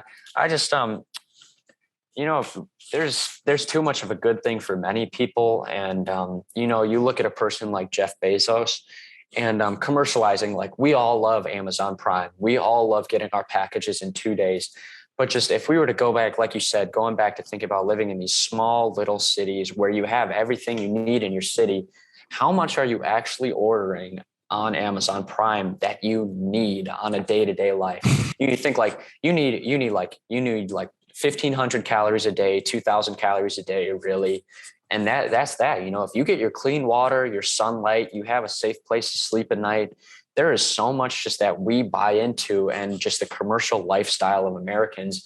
And we continue to allow, these people to push products to us that are just not ethical. There are people in the Eastern world that are slaving to make these products, making 10 cents an hour to make our stupid Amazon Prime stuff. And what Jeff Bezos I just think it's unacceptable. Like I can't even imagine having that wealth. And like, of course, maybe if I was in Jeff Bezos' position, I might have a different viewpoint, but I can't imagine just like getting there and being like, yeah, this is good. Like, I'm happy to have this much money. Like, what even is your happiness at that point? And what are you even going for? Like, he just consumes and consumes and consumes, but what do we get back? Like, what is coming of it outside of these speedy packages? Because, okay, so he's created a product and service that is so undeniably good in America, especially. Yeah. And just I don't know what the number is on, we can check what the number is on how many Americans are Amazon Prime members. But he's created such a reliance on it, but essentially he's just won the American dream in a way. Yeah, exactly. And that's the thing is if us non 1%ers just one day, if every single person collectively was like, okay, today's the day where we stop ordering from Amazon, he would be able to do fuck all. Like, you think if we I'm not saying that going to Target or going to your Walgreens or whatever is anything better than buying your Amazon Prime package, but even starting there and forcing yourself to make your trip out for what you need, it would change the whole system. Like he's going to continue being the richest man on the earth. We're going to continue seeing these Amazon Prime factories going up. We're going to continue seeing these transit vans everywhere, just destroying our ecosystem. When does it stop? It isn't. And that's the thing is, like you said, is like, what is he supposed to do? He's really supposed to do nothing. Like outside of really donate some of his profits, he's not supposed to do anything because he's doing his job. It's really up to us as Americans, to come together. Like I say, if left and right put aside their differences and realize we're all getting screwed, what control does the 1% have over us? If all of us one day decide to stop watching CNN and Fox News, what happens? They're like they can't force shut down. Yeah. There's nobody forcing us. And people are so ingrained, man. People are so in this weird in between living state. It's crazy. But this is saying that in June 2020, the Amazon Prime penetration rate. So I believe that is people that use Amazon Prime in some way. 55 and above, 60% of the country. Damn. Wow. 35 to 54 is 68%. And 18 to 34, 81% of the country is in Amazon, of internet users, in the country are in some way have used Amazon. Yeah. That is absolutely insane monopoly. Why? What in the world? It's so funny to me how in school we would learn, oh, there was this steel company and there was this oil company and they had these huge monopolies. Oh my God, like the level of monopoly today with Walmart, with Amazon, with Apple, all of these companies coming, all of their products are coming from overseas, employing people at ridiculously low wages and coming here. And now we're all consuming it because we've created this consumeristic mentality in society. We outsource, and people say like I was saying, it's US versus China. In my mind, it's not even a race at this point because China already owns us. If I were to look around my apartment and think about where all this cheap junk has came from, it's all from the same place. All these cheap resources, and it's because of the communist nation, they're able to force their people to work for 10 cents an hour and shit like that. It's just how are we not owned by China? How are they not? Like, we owe them trillions of dollars. The US has a deficit of $300 trillion that we have not put a dent in. It just keeps going up and up. 300 trillion? Are you sure? We are, US. Sorry, I got to fix this. You're good, three. Are you sure? I thought it was the debt. Are you talking about the US debt? The US debt, yeah, sorry. Not the deficit. I believe the US debt, $30 trillion. 30. Oh, my bad. You're good. You're good. Multiply that by 10 and we'll be there in 50 years. Yeah, probably. But the thing about, I think, is a little bit unknown is like they say, oh, it's all to China. But a lot of the debt, I believe even 50% of our debt is to United States citizens from bonds that were like war bonds and whatever. Yeah. So it's a little bit over skewed. In a way, and I think it's dramatized, but it's absolutely ridiculous that we're this reliant on Chinese and foreign product. And like what happens? Like we've already seen it with the supply chain right now. Like the supply chain, we can't get shipping crates across the Pacific Ocean. And all of our products are being inflated because of it, because the cost of shipping is going up, the duration of shipping is going up. Things are just backlogged. There's not enough transportation and workers. Like, if we just put it in America again, we would have way better. Like we wouldn't be so reliant on a foreign country that God knows what is going on over there, right? And you look at we got outsourced in our own damn industry. We couldn't even keep automobiles in America. People are like, look at Detroit. Look at what Detroit looks like now and how the people are employed and how many people got screwed over by Ford Automotives and Chrysler and et cetera. It's unbelievable. And what are you supposed to do? Like, if we're fighting a communist authoritarian nation that is forcing the people to work for 10 cents an hour on scrap metal that comes from inside the nation, what are we supposed to do about that? It's not like people are going to choose a $30,000 American car over a $10,000, Asian automobile. Why would you do that? I mean, they've gotten pretty damn good at it, though. So exactly, that's what I'm saying. Is I drive a Toyota Camry. It gets Toyota's great gas mileage. Man. Yeah, they're great cars. Yeah, it's just what are you supposed to do at that point? It's not like I'm going to go out and build my own car. Yeah, no, for sure, man. It's because we have to pay people, man. Like there's countries in this world where you don't have to pay your workers, right? Yeah. What? Wild. And to the point where, America used to make the best car, or Germany used to make the best car, but now these Asian countries like Japan, Toyota, and it's just, what is the other company? Yeah. Oh, like Hyundai, Suzuki, or Nissan, Suzuki. Oh, yes. And they're just creating incredible cars, man. A Subaru. Yeah. Subarus are absolutely. Yeah, they're just, and their cars, everybody wants a Subaru. Everyone wants a Toyota. Yeah. They don't break down. They're great cars. And it's the point was like, why would I pay 10 grand more for a Ford, Exactly. It's just like, why would you not buy your $1 loaf of Wonder Bread versus your $7 artisan 7 grain, whatever. And even if both take the same amount of work to get to the end product, you're not going to spend more to, get less. That's the choice, man. It's the benefit of having wealth in this country is that, I mean, how much does that add up over time? How much extra stress, how much extra strain on your body and your mind and your relationships and your family life is buying shitty food, eating shitty food, consuming shit, and then expecting to do anything other than shit, right? Yeah, exactly. I can feel it. If I don't eat good for 2 days, I'm like, I am half the productivity as I am if I'm having, a nice smoothie bowl in the morning or like eating a nice meal in the end of the day. Like Jesus Christ, right? It's changing everything. Yeah, absolutely. Yeah. And you look at like the average American dishes now, like you go out to eat, you order like a normal dish, it's easily 1,500 calories plus. And like how many of those actual calories are actually good for your body, God knows. God knows. Yeah, God knows. Exactly. So one thing that I am interested in, so we have Nancy Pelosi is brought up a little bit.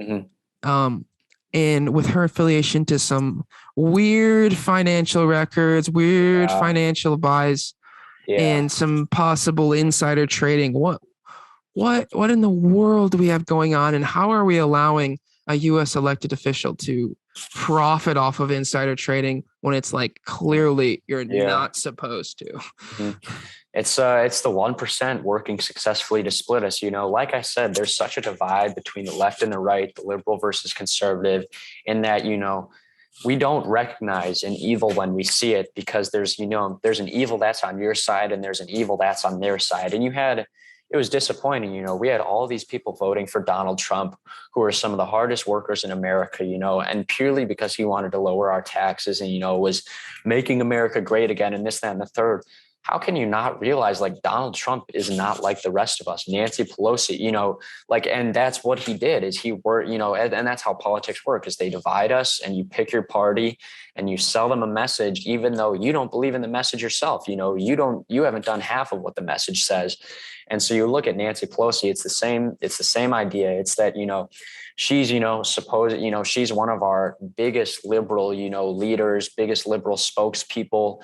And, it's unfortunate because we just let it slide because we've created such a divide between left and right. And, if you're not, there's probably about what would you even estimate, like a percentage of Americans who just don't engage in politics altogether? They really don't pay attention to their elections. They don't believe it doesn't impact them at all. People that like, are you talking about like don't vote or like they don't know what they're voting? Probably like, or don't like make the choice to not vote. What? Probably like 40% of Americans don't vote. Yeah. And then I'd say out of the 60% that do, I'd say 90% don't know anyone other than the president. Yep, exactly. Yeah. And it's all because of, we have such a fighting mentality, and, we put these stupid political, banners in our front yards, and we put these signs that mean nothing, and we put messages on social media about who we support. And it's so funny because we're still just buying into these campaigns. I personally, before the primaries, I voted for Bernie Sanders. You look at his political contributions, he had billions of dollars. He had the highest contributions out of any US, runner.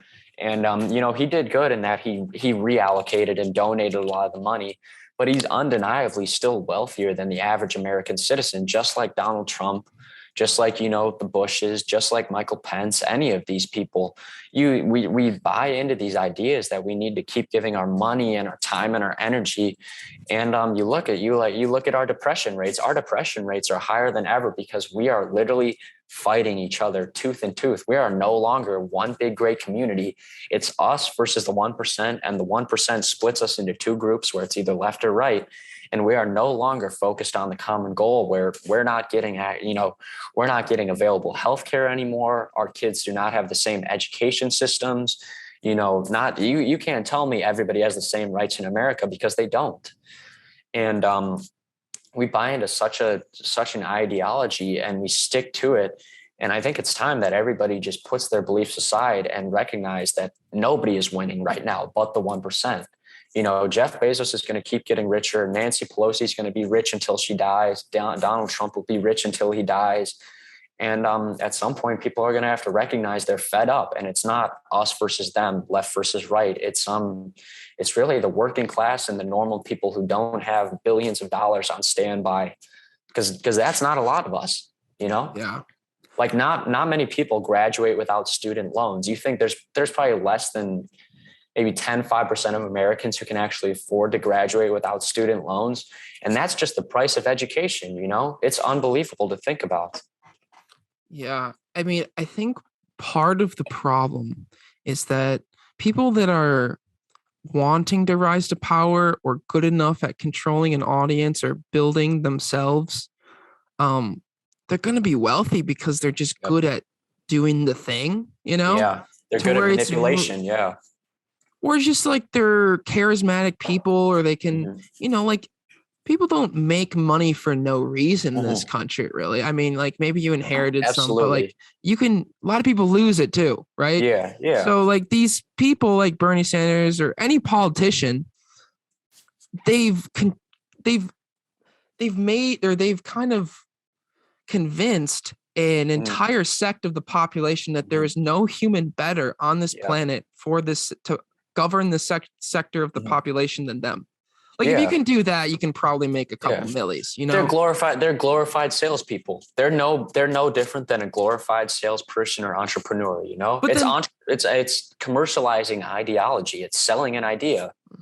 But then how can you even try? Like, is there even a way to have a person making $75,000 a year as a politician? Like, how do you get like an average American to become a politician? Because you're probably not going to win, right? Or you're probably not going to get the support, or you're just maybe not good enough at doing the thing.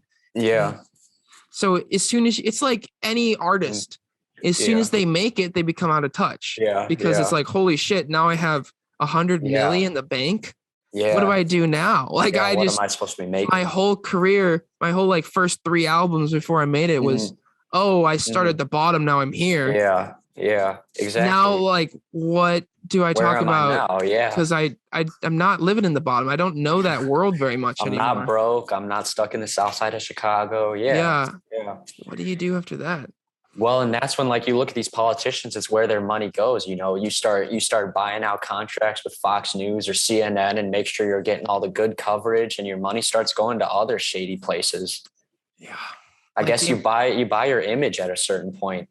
I remember seeing something where I believe it was Bill Gates has donated like $400 million to news organizations. Yeah. Yep. Good. Yeah. Dude, how does that not change the perspective, right? How does that not? It can't. It can't be like, if anyone just started handing me exuberant amounts of money, my perception of them and how I would treat them would automatically change. There's just no way it wouldn't, right? Yep. So how are we allowing that to just sway the media? And then at the end of the day, man, how are people still buying the media like as anything other than an entertainment business? It's absolutely ridiculous, man. Like, any cable channel news is just entertainment. CBS, all CBS, Fox News, CNN, all 90% or more of what they're covering is just to make money and divide people and just say things that are not in complete accuracy or even just fabricated. Yep. And you look at like those media companies too, they say there's only like 4 or 5 media conglomerates that run everything. It's like Walt Disney, Warner Brothers, and I don't know what like the other 2 or 3 are, but they're all just the same conglomerates, with 5 different networks. There's a million CNNs, there's a million Fox Newses, it's all the same. And it's just pandering an idea, and the people who get suckered in, like I watch a lot of news. I like the news, unfortunately, and I'm getting suckered into, my viewership is going to specific places and my money's going somewhere, The internet isn't free. My cable boxes are not free, Yeah. No, I think that's part of the problem is in the like way that we do elections and the way that the constituents of a place are interacting with their politicians, it's, you know, you can see this with like, you know, California or Texas. So like Californians, the general ideology of Californians is like, oh, we want strict COVID shit, right? Yep. That's like the general, you know, Californian way. Yeah. Yeah. Versus Texas is very different. They're like, we don't like COVID.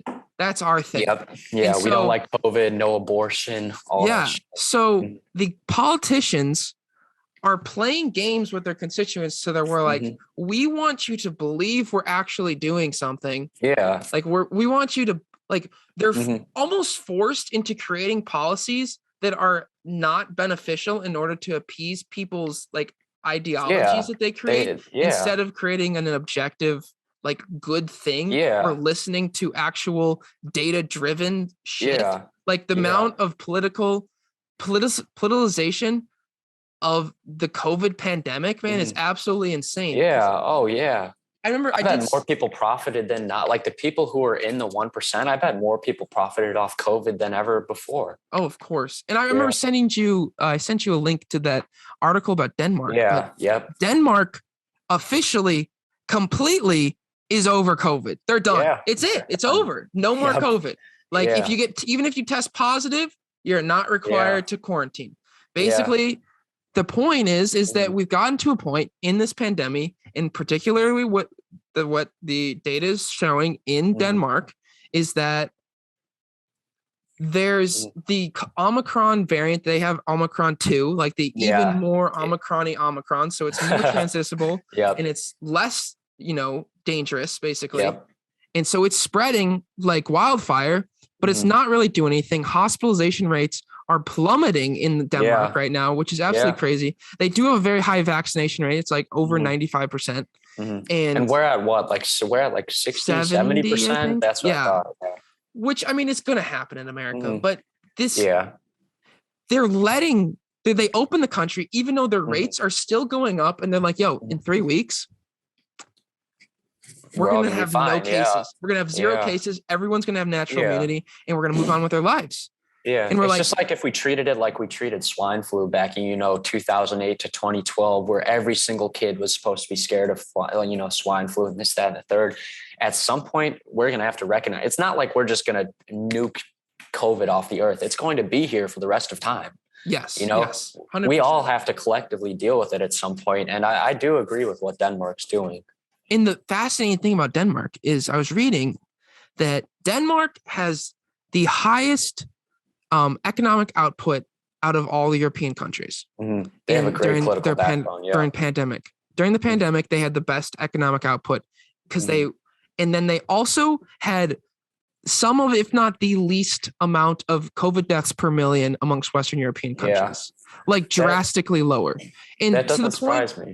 Yeah, because there's just a balance between the citizens of the country, and there's a balance between the citizens of the country, the data that's being done by real scientists, and then the government. And they're all in trust with each other. And we're like, yo, we got to do this. Sometimes we might have to lock down. Sometimes, but when the data is showing we don't need a lockdown, why the fuck are we locking down? That's what Denmark's like. We're like, okay, data shows that hospitalization rates are going down. That's the only thing that really matters anymore because Omicron is spreading so wild. Let's open up. Let's just return life to normal. And the crazy thing is the majority of even the elderly are in favor of this, which is just wild. And in America, that would never happen. It will not happen that we will have an equal opening amongst our entire country. Do you think New York City is ever going to do that? Do you think LA is ever going to do that? Right? Yeah. Because we politicized the hell out of it. We turned it into a damn business. It's sold. If you're caught in a place without a mask on, where you're supposed to have a mask on, everybody knows you're right wing or this, that, and the third. We politicized the hell out of it, and we've made ourselves so angry about something that isn't even our doing. Like people will blame each other for COVID. How are you going to blame somebody for a virus? Yeah, it's unbelievable. It's mind-boggling. When people tell you you're killing grandmas, you're like, what? It's crazy that in Chicago, if you don't put a cloth over your mouth, you're killing grandmas. But in Texas, if you put a cloth over your mouth, you're a sheep and you're a stupid idiot, basically, right? Exactly. And they're like 600 miles apart or whatever it is. Like what? Yeah. What in the it's world? Unbelievable. Yeah. And it is crazy. Also, the progression of this divide, and I don't think a lot of people realize, but. Do you know the results of the 1980 or 1984 elections, one where Reagan won? Are they very close or very far? So I can show you a map even. So I was like, got fascinated by this. So let's pull up here. I'll start. Let's pull up the 2020 election map. Okay. Screen share. Let's go. Okay. Okay, so we got a 2020 election map. Okay, so this is what we got.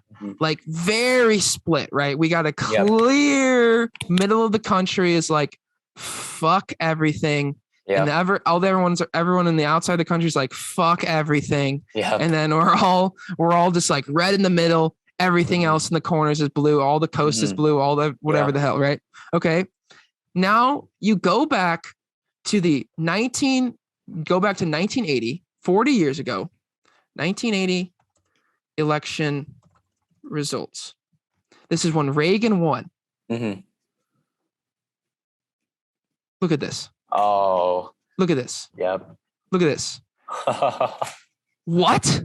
How 40 years ago, the country was this unified, right? This unified to the point where 1, 2, 3, 4, 5 states and DC, 6 states and DC voted for the Democratic Party. And then you're like, oh, well, maybe it was because they're just on a hot wave of Reagan. Yeah. Well, then you go to 1984. Look at this. It just gets it. He won. The Democratic candidate won Minnesota and DC. Reagan won the entire rest of the country. What? How? That is unbelievable. 36 years ago, we did this. And then now, like California was red. Oregon was red. Washington's red. Illinois is red. New York's red. And then this. What? Yep. Absolutely absurd. That is unbelievable. It's because our political ideologies have changed so much. And the definition, like you look at like what John Locke and like what Hobbes and Locke were, when back in colonial times at the 1800s, when America was just formed, like what it meant to be a liberal or conservative, they were one and the same, literally. Like the only difference was that conservatives really believed that like everybody should be Catholic, etc. And liberals were more like, you could be Catholic, you could be Protestant, you could be, whatever, Methodist, this, that, and the third. And nowadays it's, you say you're a liberal, there are like 20 things that somebody could say like, oh, we don't have the same beliefs about. It is so unbelievably different. That is mind-boggling to look at. Like the just people agree. It looked like they agreed more at least. Yeah. Dude, that was a generation and a half ago kind of thing. Yeah. And I wonder, like, you probably look at suicide and depression rates in America then, they were probably significantly lower than they are now. We can do that. Don't worry, my friend. Suicide. Sweet, yeah. Because that's always something that intrigues me is they say, the more you pay attention to politics and the more you get involved, the more depressed you are, the more likely you are to commit suicide. And I believe it. I think the people that all they do is spend their time on this, backing the right or backing the left, they are more depressed than the average American. Okay, so we got 1999 to 2018, which isn't exactly what we want, but there's a clear advance, right? So 1999, that's significant. That's like 18. That's like 17, 18% to about 23, 24%. That's a significant increase. Yeah, so we're looking at in the total amongst it's probably 11 to like 14 or something, but that's that's a lot, bro. Yeah, that's a lot of humans when you have 330 million people in this country. Yeah, And you think like that's probably an exponential trend too. Like if you compared 1940 to 2018, it probably literally looks like it. Like they're like suicide rates, I bet in the 1940s were like less than 5%. Surges 30-year high. Yeah. Yeah. I mean, that's what you see, man. It's absolutely crazy. And then you look at stuff like the opioid stuff. Yeah. This was an interesting one I Mhm. found. I don't know if I can find it. Actually, I'll do it off there, so I'm not showing Yeah. stuff that's bullshit. But yeah, I mean, I read a statistic recently about how like the more you pay attention to like celebrities and one percenters and just this right versus left debate, like there is real proof that you are going to be more depressed if all you do is pay attention to what everybody else is doing and saying. And I believe that, and that's what we're doing. You know, we're cutting off relationships because somebody says something you don't like or you don't agree with, and people are going to be losing friends and people are canceling each other and this, that, and the third. And like, what are we doing? How are we not all just, you know, respecting each other's beliefs and recognizing that there's 330 million of us in the entire US, you know, we're never going to all agree. So what you're saying is that watching people on YouTube and watching their vlogs and watching rich people TikTok is not good. And watching Logan Paul, yeah, like paying to view Logan Paul fight somebody. What does he need your money for, bro? Logan Paul fighting people is really fun though. Have you ever watched one? I watched a lot of KSI growing up because I played a lot of FIFA. So like I watched a lot of YouTubers growing up. I absolutely have. And it's just, well, and here's the thing is you look at like, they did a survey of like 10 to 15 years old. The most desirable job for 10 to 15 years old is like TikTokers. Like they want to be a TikToker. It's kind of, why wouldn't you, dude? All that they're shown is all of everyone is just making a shit ton of money. They're hanging out with their friends all the time. They're traveling all over the world. They're hanging out with a bunch of sexy, hot people. And they're just like fucking around for their life. Like that's all that's seen on social media. I wish. Yeah. Here I am stressing about my college courses and not knowing what I'm going to do with a criminology, political science degree once it's all said and done. I wish I was a YouTuber. I absolutely wish I was. I mean, that's the thing, man, is like, that's what I was realizing is like, man, I don't want to do that. I don't want to be to the point where I'm like, reliant on the man for my entire life. That sounds horrible, dude. I mean, you have enough to say, bro. Why don't you start something like this, dude? You could talk in the camera for 25 hours in a row. It's funny because I always tell people that like my end goal would absolutely be to have a podcast. Like it's always been like in these recent years, it's something that I've been wanting more and more. And it is like, not so much as a podcast, but like I could see my end goal being like a teacher. Like I would love to be a teacher. Well, you could be a teacher through a podcast or a YouTube channel. Absolutely, yeah. I mean, that's like how you get to the youth, man. People, yeah. Like I said, you're a modern journalist. You're a modern teacher. Boots on the ground journalist. Yeah, absolutely. But I mean, this is my Lord. Since 2015, right? This is this is just general drug overdoses in the over a 12-month period. So 2015, we're talking predicted 48,000 number of deaths from drug overdoses to predicted 101,000. So in 6 years, bro, we've doubled the amount of drug overdoses. This isn't talked about in the media anymore because of all this COVID shit and all this whatever the hell, right? Yeah. Absolutely insane. And then you see the absolute statistical incline from COVID starting. You look March 2020, right?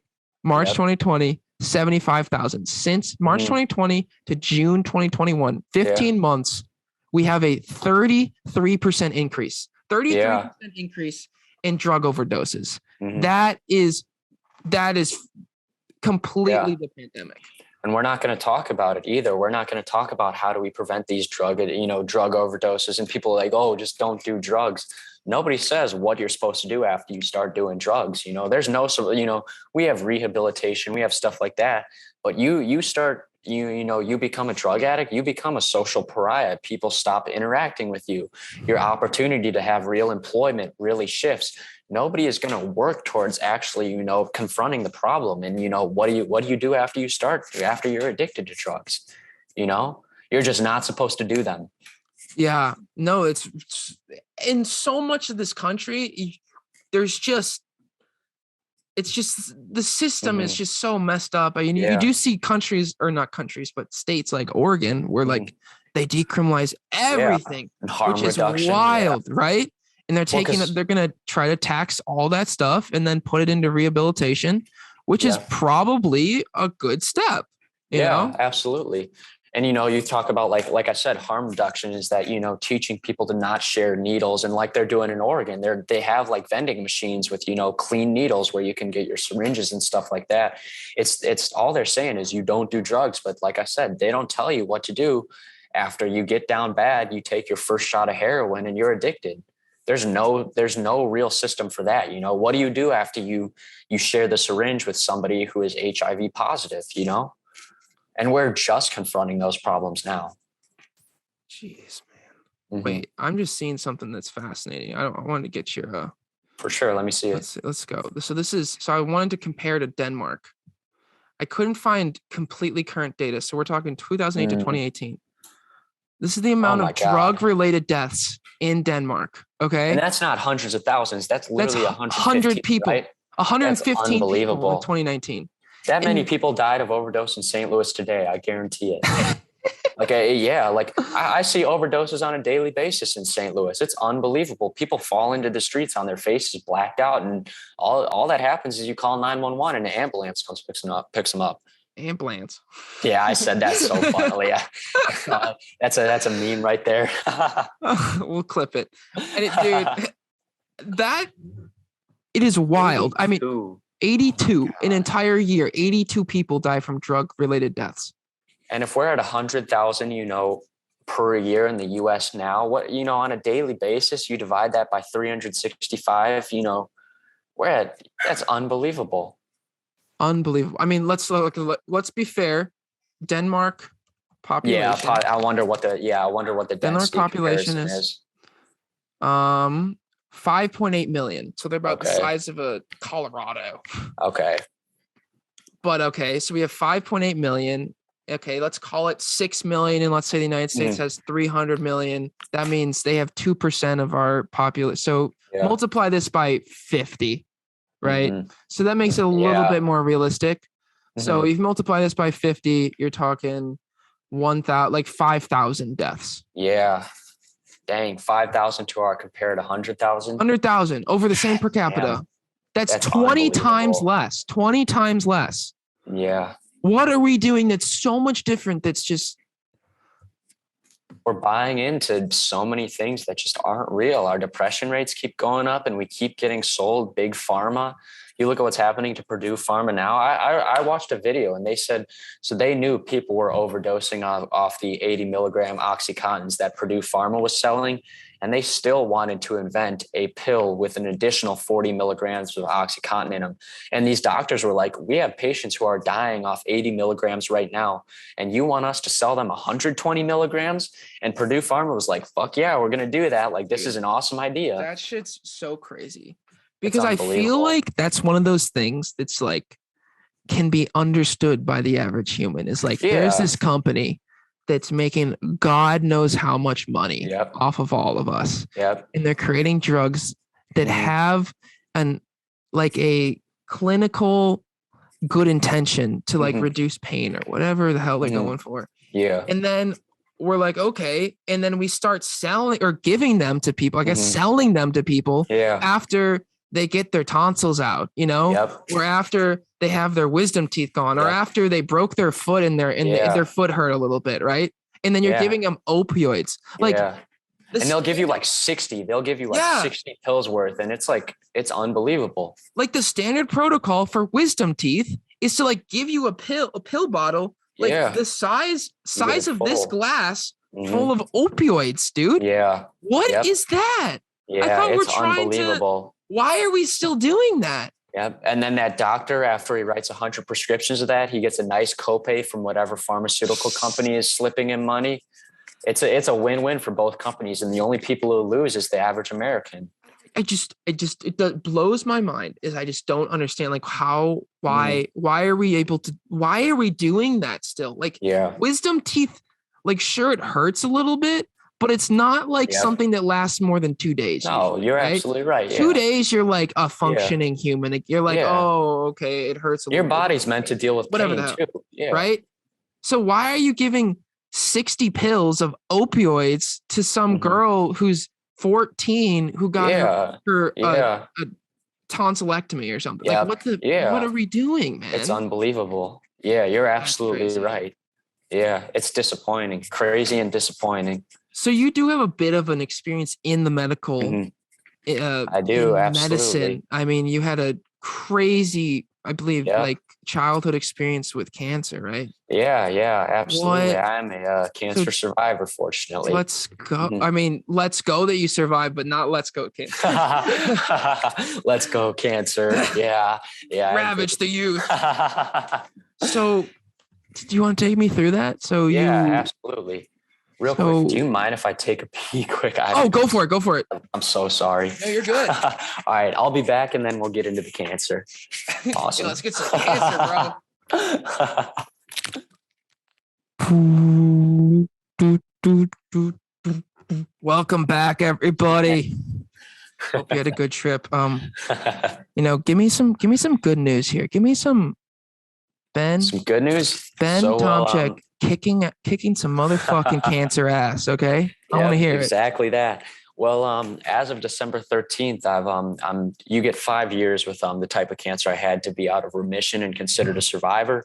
So as of December 13th, I am now a 5-year cancer survivor, which I'm very proud of and happy to be. Thank you. Let's go, baby. Yeah. I'm stoked about it. It's pretty cool. It's the one thing that differentiates me from all us other people is I had to deal. I was dealt a good hand. I had a good childhood. Just my teenage years were rough with it. But I was you go back to 2015. I was a freshman in high school. I started to notice, just wasn't feeling right, had more fatigue than everyone else, didn't have the energy as my friends. My ability to play soccer was greatly impacted. I just wasn't feeling right.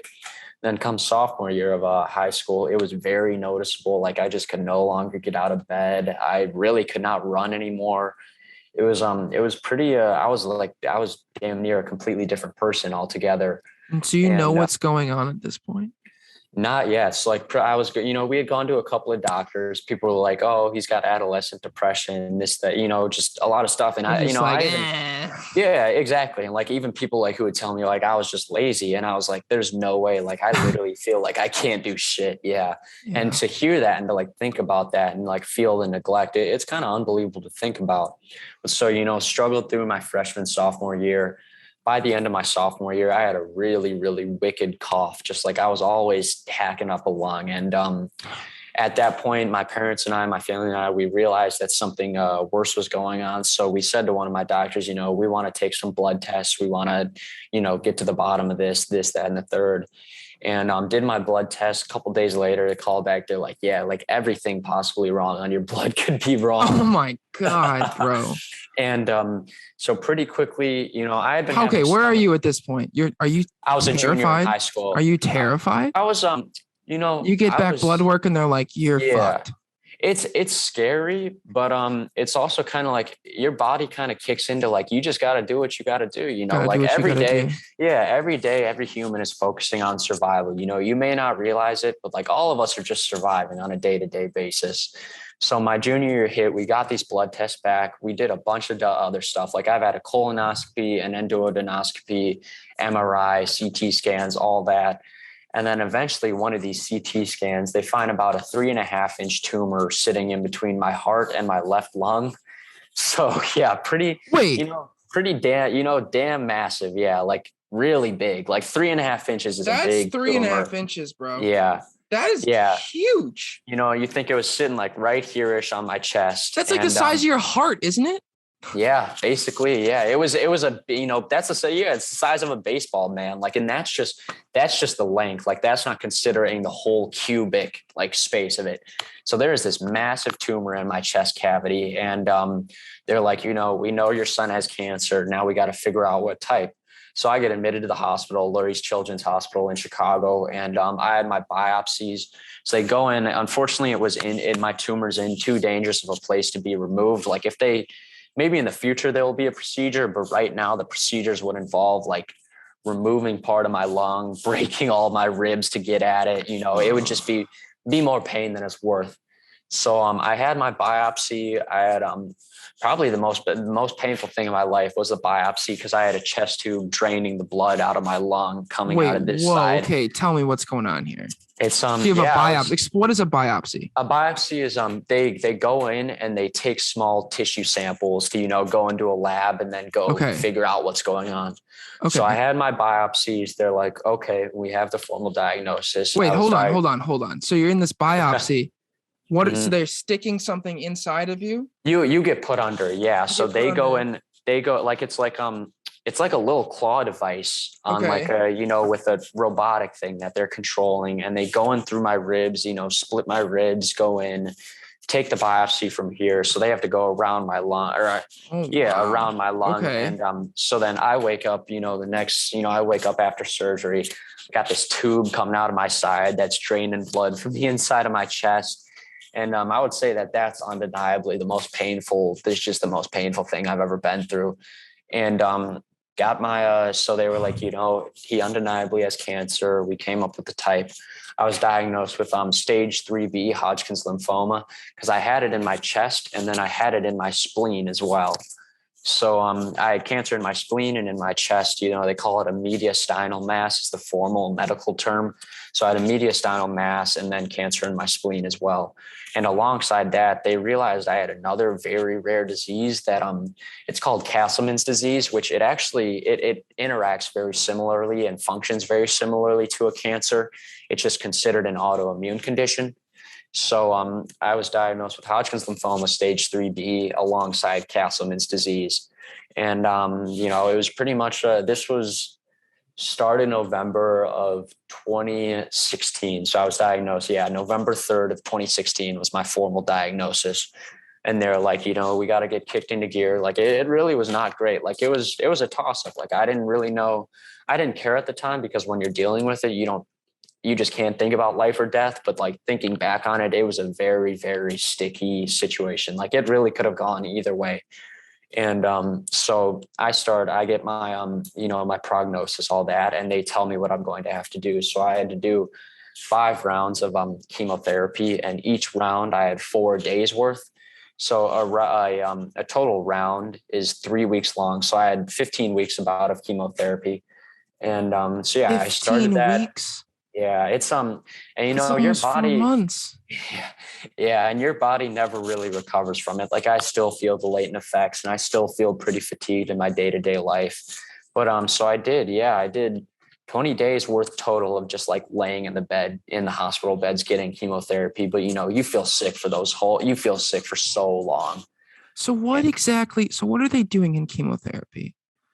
It's funny. Yeah, not many people actually like understand or like know what it's like. But it's just like we're shooting radiation at you, basically. That I was supposed to have radiation. Radiation's where you actually get like beams blasted at you. Chemotherapy is real like injections. Oh, it's injections. It's radioactive medicine. So the medicine they're putting chemotherapy is actually way worse for you than radiation therapy, just because it's like actually going into your body and all over your body and just really destroys everything inside of you. So I would get they set you up on these drips, and the big bags of these gross colored medicines. Like I've had these big bags of just like red shit just pushed into me, and it's disgusting. And so I started, mid-November, lost my hair pretty quickly, felt shitty pretty quickly, started, I had a couple of close calls throughout it as well. Cause you think chemotherapy, it kills everything in your body, including all the good things. So you get like the common cold, like I got the common cold, which, one of the strains is called a rhinovirus. and it damn near killed me. Like the common Oh cold my almost God. killed me. Back What in, a way to go out. Yeah, no, exactly. Yeah, death by the common cold. But so started mid-November. Had a couple of ICU stays, but a day of chemotherapy. It's actually like, you wake up like 6 a.m. or so. You got to drink a fuck ton of water because they got to make sure you're hydrated enough when you go there to go get it. Get to the hospital around 7, 8 a.m. You get admitted. You go to your room, whatever. It's just like a hospital room. You have your TV. You have your my mom will come with me. My dad will come with me. You lay in bed all day long, and they get it going. You get this thing. Do you know what a portacatheter is? I feel like I've heard of that, but You've probably heard of them, but a lot of people don't know like how they work. But it's since they want the medicine to be well spread around your body, you get this permanent like IV thing in your chest connecting to one of your aortic veins. Oh. So yeah, I had this like straight like lump of like because the skin covers it, but it's so gross. If you looked up a picture of a portacatheter, do you still have it? No, Okay. I had it removed a couple of months after because you can only have them for like 6 months at a time. But Wait, so there's something like there's like a little tube thing that's attached? No, dude, it's like I can't even. So like you have this thing protruding and you can see it, Should but we look it up? Yeah, just honestly, just look it up because that's the only way it'll really like I guess What do I resonate. Look up like PORT on chest. Yeah, like look up a port on chest or something like that. Okay. Let's do this. Should I go images? Yeah, they won't be there. They're not gross. Yeah, it's literally like that. Yeah, it's like that. It's like it's this lump you can actually see, but there's nothing. I never had anything hanging out like that. That bottom right image is more, and that bottom right and the top right are how mine looked. It's like it's just like a lump, really. Right, this one. That one, yeah, that's how it looked. I think like this above is it. showing what it would look like. Yes. Like this is what it looks like inside of you. Yeah. But this isn't like actually. Yeah. This right here is actually what's right here. Yep. You're absolutely right. Shit, yeah. Man. So, and they, like I said, they do that because it's tapped into a vein that's going, one of your larger veins that delivers a lot of blood through your heart. So it's to make sure the medicine is really getting everywhere. Oh, that's what it looks like accessed. That woman. Yeah. And then, you get your medicine. It's called accessing your port. Oh man, dude. People get so weird when they don't know what it's like. Yeah. Wow, dude, imagine being at soccer practice and getting like nailed with a soccer ball. Like you fall on it or like roll on it wrong in your sleep, and it's just it gives me the heebie-jeebies thinking about it. So what are they putting through this? So you get your chemotherapy. Chemotherapy. Oh, yeah. God. So like you're sitting in the bed, that thing's like coming out of your shirt. It's actually honestly these are more comfortable than IVs. Like you don't because it doesn't really move. Like when you have an IV in your arm, you got to move your arms. You're texting and stuff and doing stuff. When that's just in your chest, you don't feel it at all, really. So it's bad, but it's not as bad as the other stuff you're going through. But yeah, so I would have my chemotherapy put through there. And you pretty much just lay in the hospital bed for like 10 hours. My days would start at like 9 a.m. We'd be walking out of there usually by like 7 p.m. or so, home by 8 p.m. And yeah, you just feel like absolute dog. Like it's indescribable. Like I would never wish chemotherapy on anybody, but you won't ever understand like what it's like or like what the feelings are like unless you actually have to go through it yourself. Cause like, there's just so many, like you lose, cause it's such like a strong pungent medicine. You lose your sense of taste and like smell altogether. So like you can kind of like taste this medicine almost all the time. And it's just, So you get COVID, AIDS. Yeah. Like literally. Yeah. It's the common cold, everything at the same time.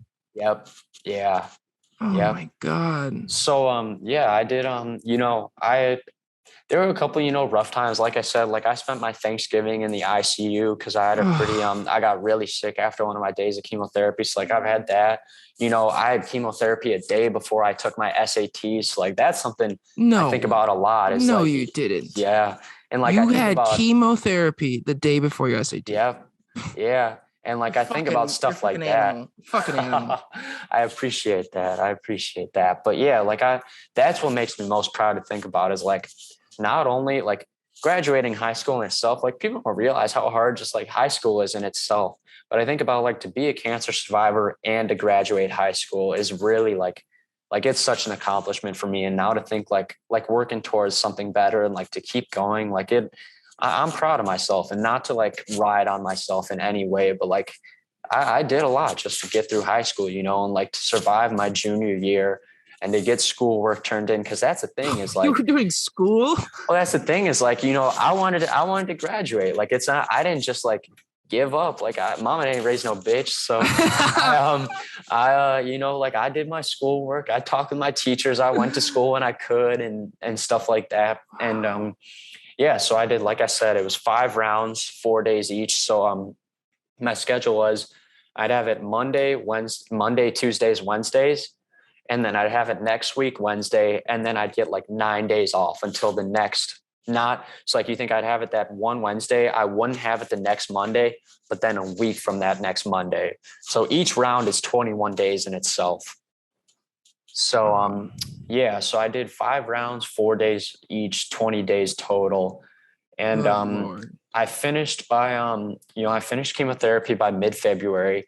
They give you a couple of weeks after you finish, because I was supposed to have radiation to begin with, but my response was good enough such that they decided I didn't need radiation. So I was declared, you know, cancer-free February 23rd of 2017. Yeah, and I'm proud of that. And I was declared I don't have Castleman's disease anymore. The chemotherapy got rid of that too. I had my final surgery like at the start of March to remove my port. So I had my port removed then. And yeah, it's been you know, I always say that like life is great, you know, but I'm certainly thankful to be alive. And what a lot of people, that's the thing that stinks the most, is a lot of people, you know, they'll be like, oh, like you must be this, like you must be so happy to be like cancer free. Like you must be so happy about all this. And like, don't get me wrong. I'm very happy. I'm a survivor.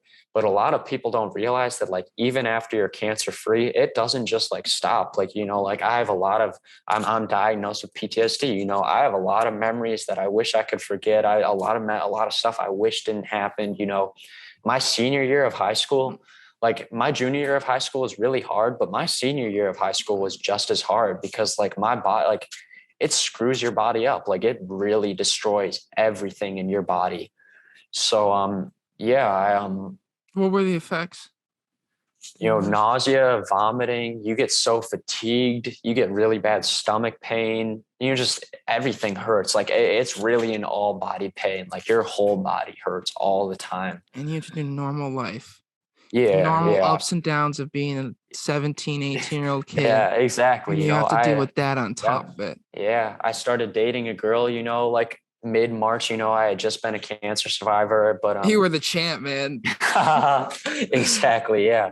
And like just continuing on with all that normal stuff afterward, it's really hard after, like, because you think like you get diagnosed with cancer and you're like, why me? And then you survive it and you feel like, why me too? Like you have a lot of survivor's guilt, a lot of memories you got to cope with, you know, a lot of pain and just stuff like that. So like it doesn't really, I do feel at a point now where I'm able to like think about it in a better light. And like, you know, you see I'm talking about it. It doesn't really make me anxious to talk about it anymore. And it doesn't really bother me. But like, you know, 2017, 2018 were very, very hard. And it took a lot of work, you know, to get to a point where I felt like, you know, I live alone. Like I live in St. Louis alone. Like to get here and to feel like not like I'm worrying about cancer every day of my life, it took a lot of work. Mm-hmm. So do you still worry about it coming back?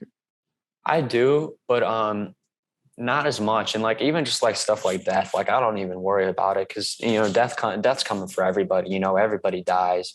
So I worry about it. I'm more or less worried about just like chemotherapy is painful. That's the biggest thing. It's like I know if I get cancer again, I'm gonna do it. I'm gonna kick its ass, whatever. Because that's just the mindset you gotta have. But I do dread like having to do, like if I ever had to do chemotherapy again, because it just really is that bad. Like it's not comparable to anything. Jesus, Yeah, it's like the stomach flu like multiplied by a million, man. It's just really like nothing. And that's the funny thing is like nowadays, like I get sick and like I just go about my day-to-day life. Like, I had a lot of like I didn't really yeah, like I didn't really stop vomiting until like mid 2020. Like that's the thing is like I would still vomit a lot. And just like, like I'll be vomiting, like 30 minutes before a college class. And it's just like, shit, gotta get out of here. Like gotta finish vomiting and get to class. Oh my God. So yeah. And like So- I said, sorry, go ahead. No, go ahead. Go ahead. I was just gonna say, yeah, and like I said, my tumor's in a spot where it can't be removed. So it's no longer 3.5 inches, but I still have about an inch of tumor just sitting right here. Oh my God. Mhm. Can you notice it at all or? Honestly, no. What before, like I said, I had such a bad cough because it was pushing up on my trachea and like really hitting my esophagus and windpipe. But now it's really not hitting anything. Like I have a lot of heart tests I do, lung tests I do, I go to my oncologist twice a year. I don't really have any like actual problems outside of like mental health, I would say. Yeah. Like I still, I have a couple of I struggle with something called POTS, which is postural orthostatic tachycardia syndrome. And that really it's because of chemotherapy and being hospital ridden for so long. So my autonomic nervous system is pretty screwed up. I do have some general like nervous system functioning issues. Like I don't have as great a feeling in my fingertips anymore. My taste buds are not as great anymore. My sense of smell is not as great anymore. Yeah. And I get dizzy a lot, I would say. But outside of that, like it's normal day-to-day life for me now. Like I said, I'm happy to be alive. And I'm at the point now where I have the clarity that like, I know I can do so much more. And like, I just can't, I can't perseverate on it. Mm-hmm. That's amazing, man. Mm-hmm. Thank you. Could you, you're fiddling with the mic a little bit. Oh, my bad. I'm sorry, dude. It's I'm sorry. No, you're good. It's just, you're causing a lot of feedback. I was sorry about that. No, it's totally fine. You're getting you're into it and I didn't want to. Man, dude, that is one of the most crazy stories I've ever heard. Yeah. Man. Well, I had my friends, I had my parents, I had my sister. Honestly, thinking back on it, like the biggest thing was, it's really hard to see your parents and I have one younger sister. She was in 7th grade at the time. It's really hard to see the impact on like the people you love. Cause like, that's what Deadpool, he's got a funny quote, like that. Have you seen the movie? You've seen Deadpool? Yeah. So like, he has cancer and whatever, this, that, and the third. One of his quotes early in the movie is he says like, I'm not scared of what cancer will do to me. I'm scared of what cancer will do to the people I love. And that's something that like, I really understand that. I really feel that because it's hard, like I love my mom. I love my dad. I love my sister. Yeah. I love my friends, the people I care about. And to watch how, how everybody changes, it really impacts a lot of people in your life. It's never just like, it was never just about me because it was all of us battling it, Yeah. I mean, I think that's having those really close ties and those loved ones. Yeah. That's what gets people through anything, man. Yeah. It's like if you're, thinking about bad thoughts, suicide, you're going through the shits. Yeah. Yeah. And you're like, what would this do to my family if I killed myself? Yeah. Like, and that's why like I've never really struggled with like I struggle with PTSD, depression, all that stuff, but I've never really struggled with suicide because I could never just the impact that and that's why like I'll talk with people who have suicidal thoughts and stuff like that, and just the impact like you're always able to overcome something, whatever your body throws at you, you are in it until you die, like whatever thoughts you're having, whatever depression and anxiety you're going through, it's going to really suck in the moment, but you're going to wake up the next day and the next day and the next day. And until you check out all the way, you will always be there. You will all, you just got to keep living. And it sounds so stupid. And that's such like a mundane statement because it's obviously, when you're in it, it really sucks and hurts. But like, as long as you keep going, it'll get greater later. You just got to keep going, man. Mm-hmm. Wow. Absolutely. I know you've done a little bit of traveling.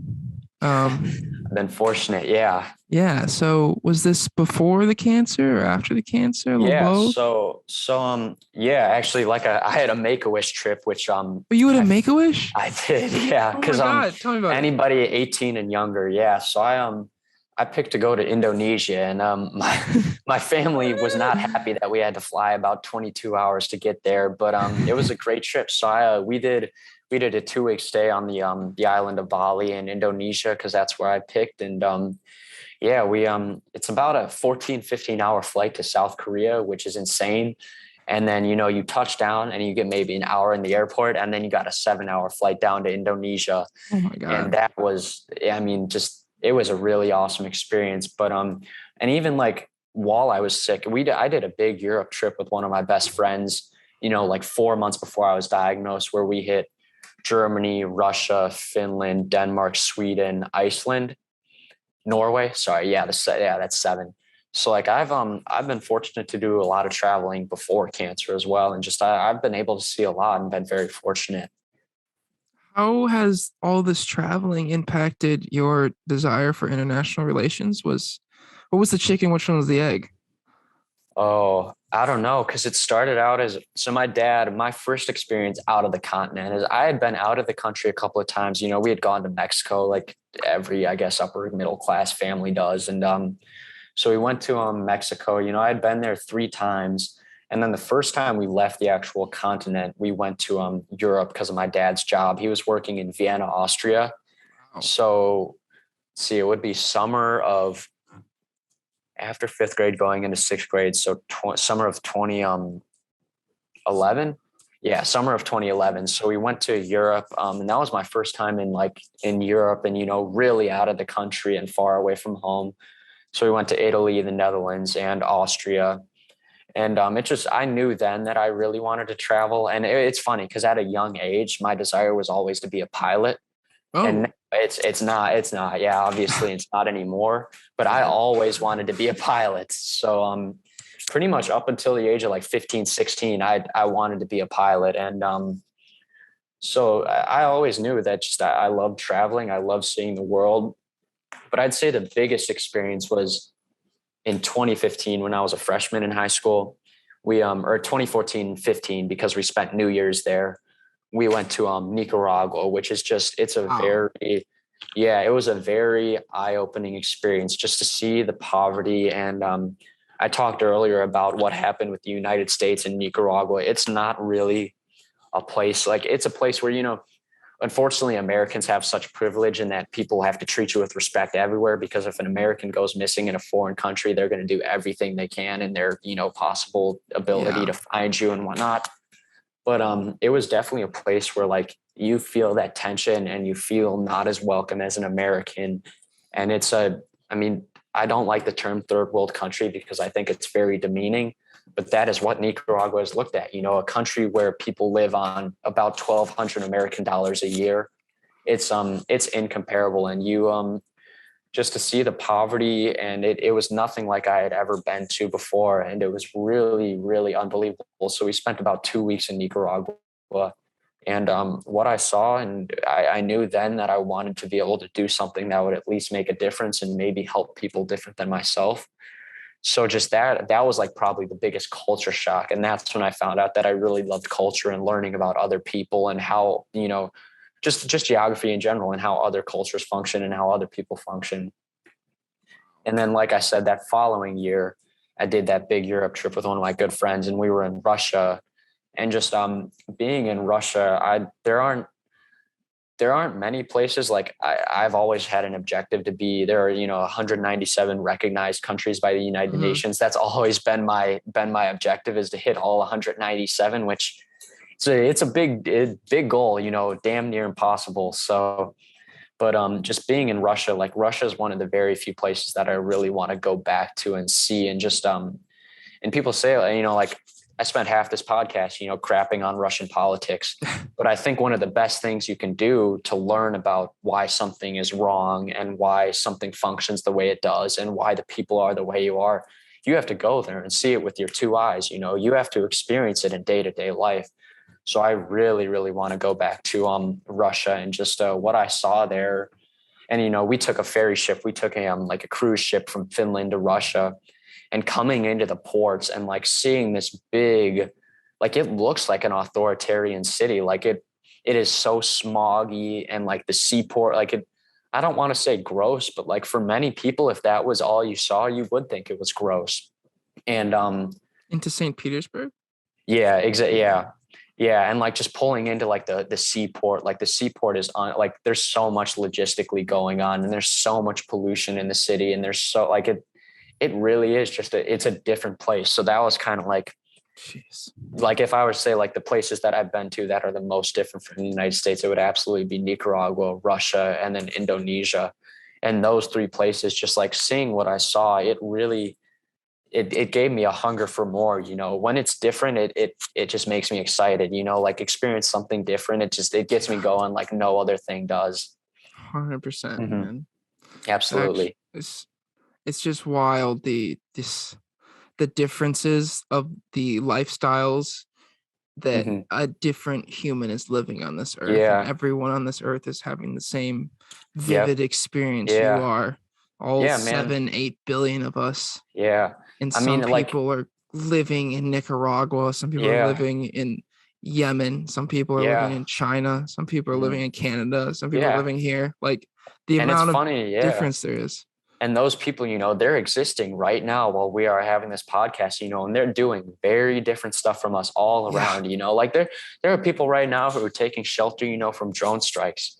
And like, we're able to sit here and feel very comfortable and, you know, and happy. Talk and about drone strikes. Yeah. And not, like literally. And we're like, hopefully, God forbid either of us experience that. But, you know, like that's a real thing. Like people really have to experience that. And like in Indonesia, like seeing the men climb these 60, 70-foot palm trees with their bare hands, it's just like, damn, like how is man even able to do that? Like it's unbelievable how strong there's a way, and cultures. Yeah, exactly. Humans can do anything they want, Absolutely. anything they put their mind to. Yep. Yeah, Crazy absolutely. power of that. So, I do remember hearing that there was something along these lines, is that there was a South Korean defector who tried to cross into North Korea. He did it successfully. Yeah, for the first time in many years. So some citizen of South Korea goes to the North Korean border and is like, yo, let me in. Yeah. Well, I bet South Korean forces tried to stop him, but I bet once he was on the North Korean side, they were probably welcoming for him, because for the North Koreans, that's a good image for them. Like, think about that. Like, they only tell the stories of North Korean defectors and people trying to escape. There are never these kinds of stories. So yeah, it was a couple of months ago. It was like one of the first South Koreans to go defect there. And it's funny because nowadays you have many like kids our age who are very, you know, because you look at a political spectrum, and one step past liberalism, you know, you have communism, and then one step past communism, you have socialism. And then the next step is like authoritarian socialism or communism. Is you have many sympathizers, kids our age, you know, I'm sure you see it, kids in our age who call themselves socialists or communists.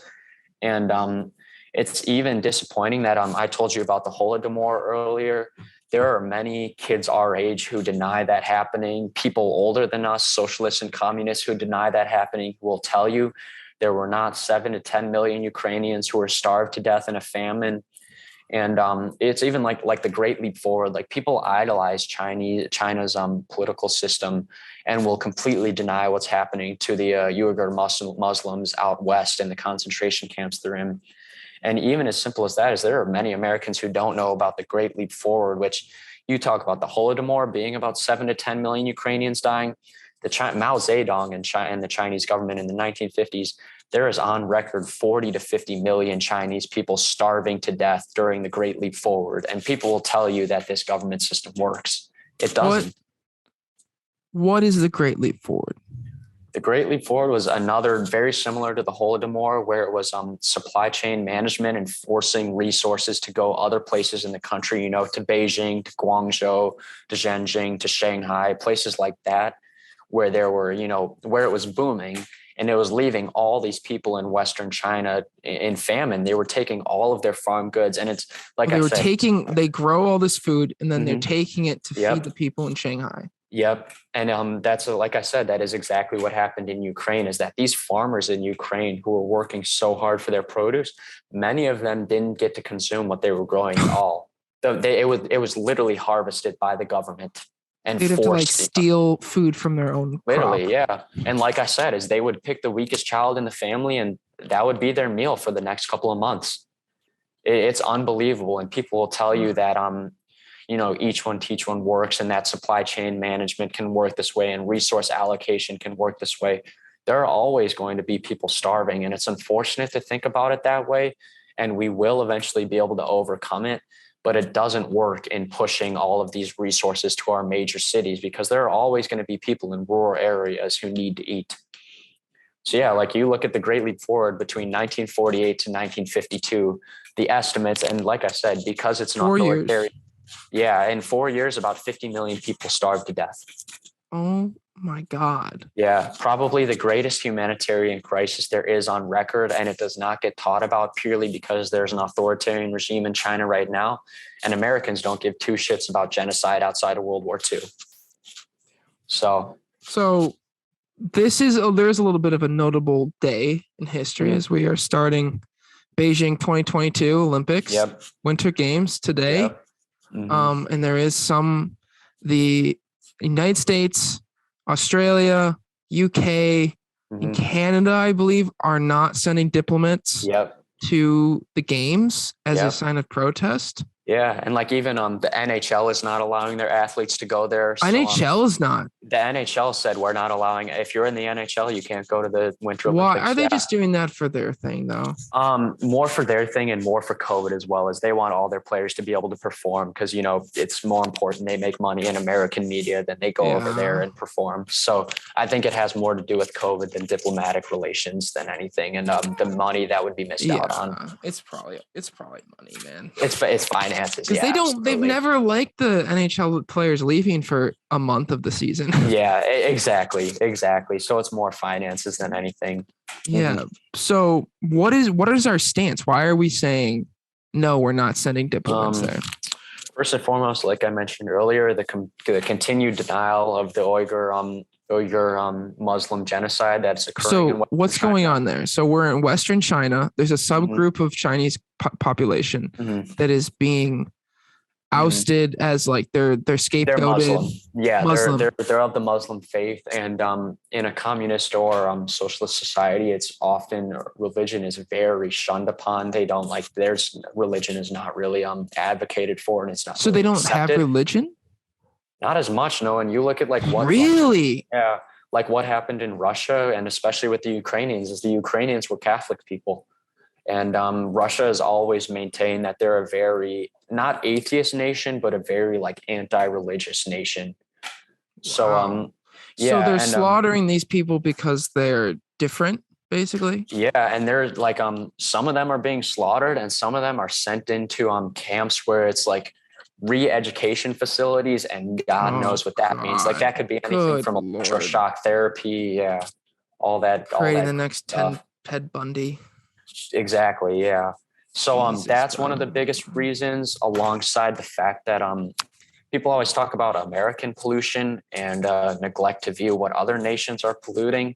So I'm not going to say that American pollution is not better or worse than anything or the third, but you can look at what like China's pollution or Russia pollution or Indian pollution is like. It's incomparable to the sanctions and restrictions we have in the United States. And just continuing Cold War. Okay. I have looked at the pollution thing is interesting to me because. Do you believe the statistics you're looking at? Do you believe China to be publishing accurate? That is true. That is true. That is one thing that is not, you can't really count on. But the emissions per capita of China is lower than a lot of countries. So here, I'll pull this. I got this up right here. So China is the most pollutant country in the world significantly. It's about twice the United States, but it also has the highest 5 times the population or whatever. So this is emissions per capita. We got Qatar, Montenegro, Kuwait, Trinidad and Tobago, apparently. We're looking this Canada all the way up here. United States is looking like somewhere around like 15th. Yeah. Okay. China, Russia's here. Are we even that? There's no way. Dang, Japan's bad for the population of Japan. That's pretty awful. So this is per capita. So it means China is, you're talking like maybe 50th per capita in CO2 emissions. Isn't that is interesting, right? That is interesting. I wonder. What is Russia at? Can you scroll? Can you find Russia? Yeah, Russia was right here. So they're maybe 30th. They're maybe like 30th era. Yeah. So they're probably 10 behind the United States. United States maybe 20th.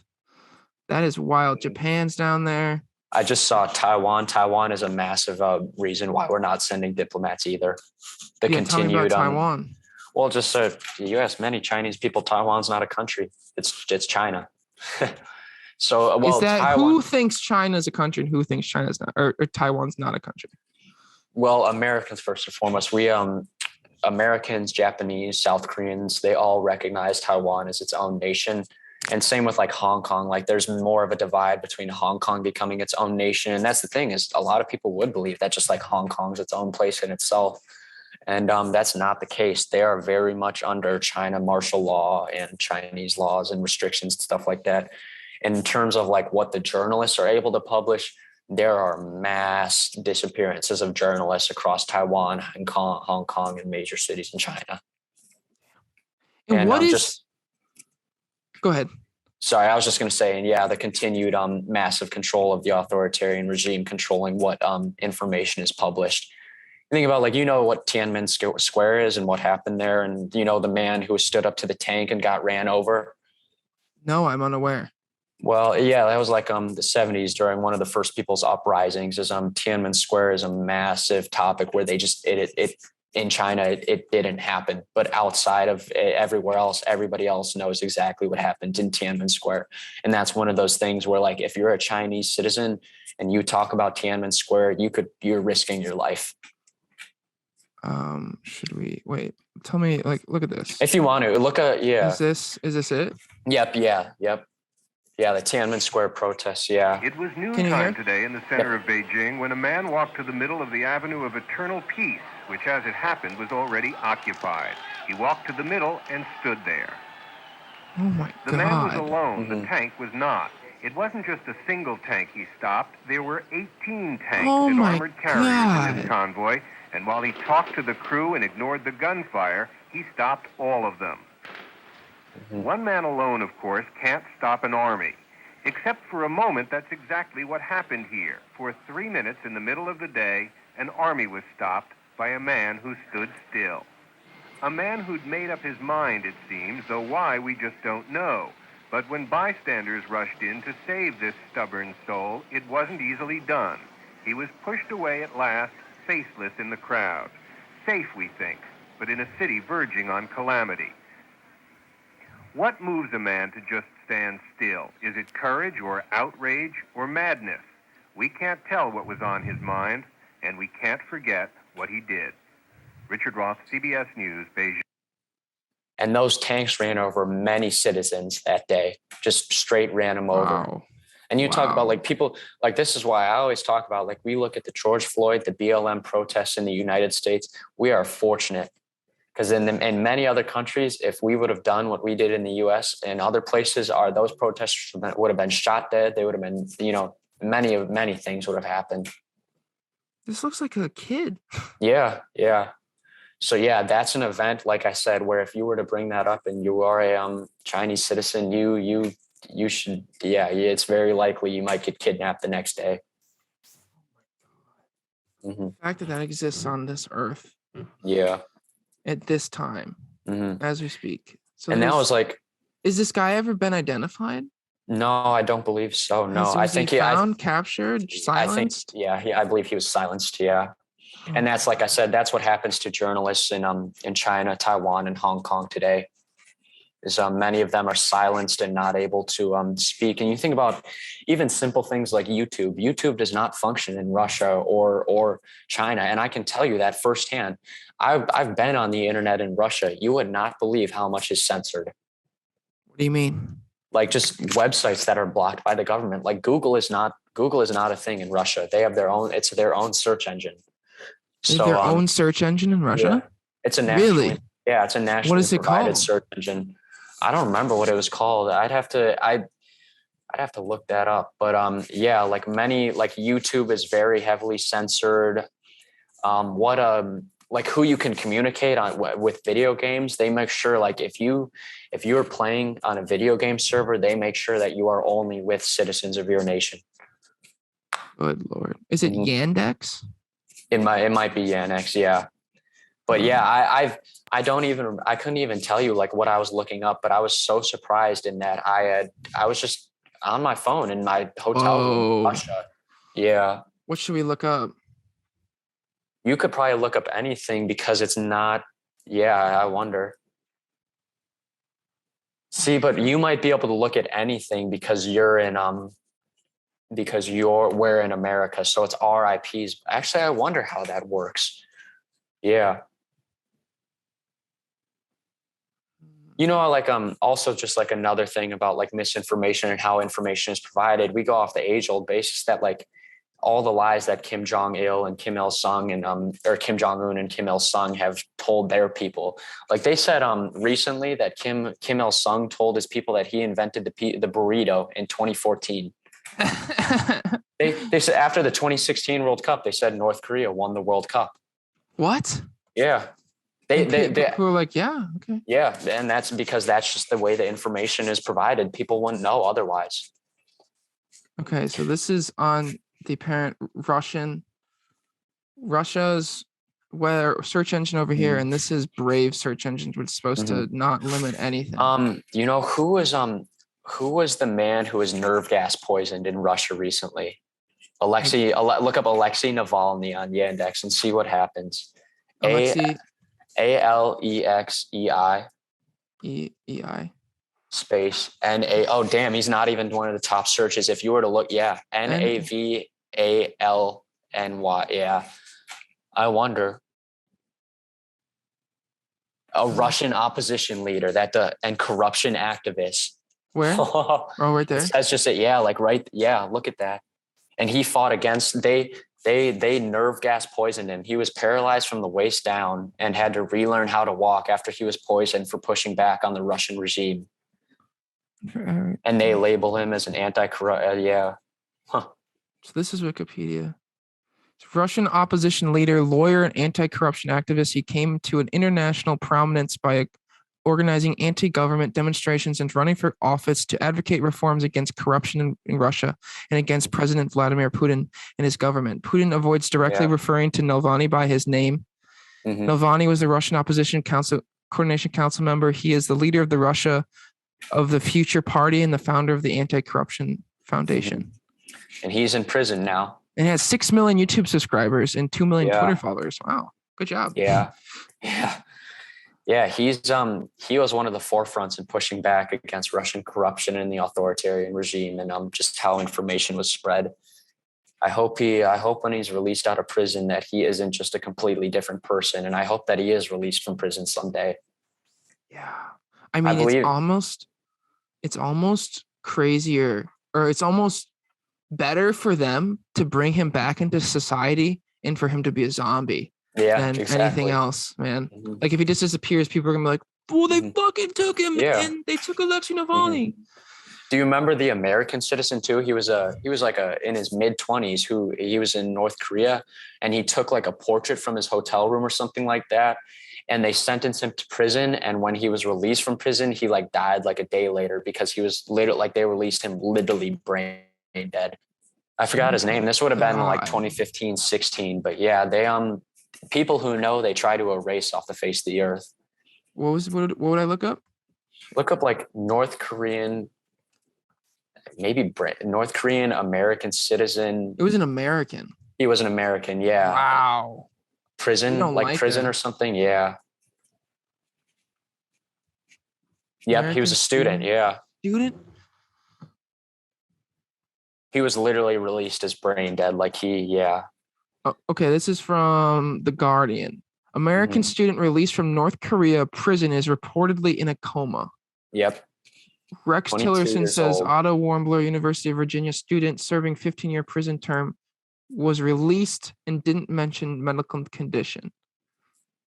Yeah. So North Korea released Otto Warmbier, an American serving a 15-year prison term with hard labor for they had hard labor as part of their agreement Yeah. for alleged anti-state acts as reports emerged that a 22-year-old has been in a coma for as long as a year. Mhm. So this kid takes a photo Yeah. in his hotel room. Yeah. Yep. Go And down to the 4th paragraph. It says, he this one, contracted a kid. That's complete lies. Yeah. Just read that.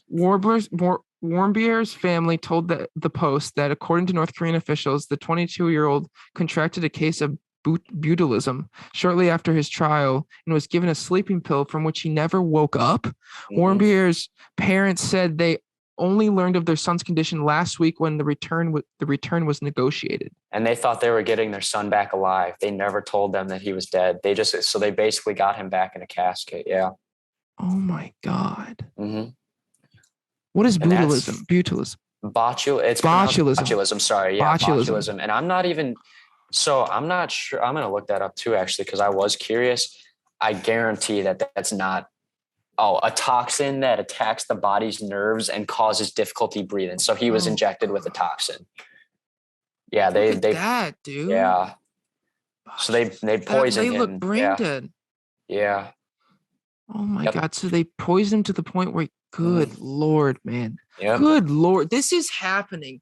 This is happening in on Earth right now. Yep. If people in large swaths of the population, probably billions of people, if they rebel, they're going to be silenced, put into comas, drugged, killed, kills their family, kill their friends. And people our age really advocate for a socialist government. It doesn't make sense to me. Man, because here's the thing with the socialist governments is, like, we get mad because we're trying to redistribute wealth, but socialist governments are, to the highest extent, like a corrupt communist government. You have 99% of the people with actually no money. Like you're dirt poor below the poverty line, and then you have like 1,000 people. The real 1%. Those are some real 1%ers. Yeah. Kim Jong-un is a real 1%er. Yeah. They say, like, based on broad estimates, they say Vladimir Putin is the real wealthiest man in the world. Like, they say he is the only actual trillionaire in existence. They think Vladimir Putin's a trillionaire? And I would agree with that too. Based on like the plutonium assets, like the rare earth metals that they have access to and how the labor works in Russia, I would argue that Vladimir Putin's a trillionaire as well. Jesus. You think Russia really had about half the world after World War II ended? Like, you think they had all of Europe up to, half of Germany? That's unbelievable to think about. Like Yugoslavia, Serbia, Lithuania, Latvia, portions of Finland. And even what a lot of people don't realize is there's a portion of Russia that it's not part of actual Russia. It's not in mainland Russia. It's next to Lithuania, Latvia. And I think it borders Poland. Yeah, there's a small portion of Russian land that they kept that borders Poland and Latvia. What are you talking about? Let me look on a map real quick. Here, I got you. Sorry, yeah, actually just pull up the map real quick and go to Poland. Poland? God. Oh, good Lord, here. This search engine that I'm using is, the maps are horrible. Yeah, okay. So you see so we're in Veliki. So sorry, Poland. Where are you? Scroll to the Poland left here? a little. Yeah, Poland.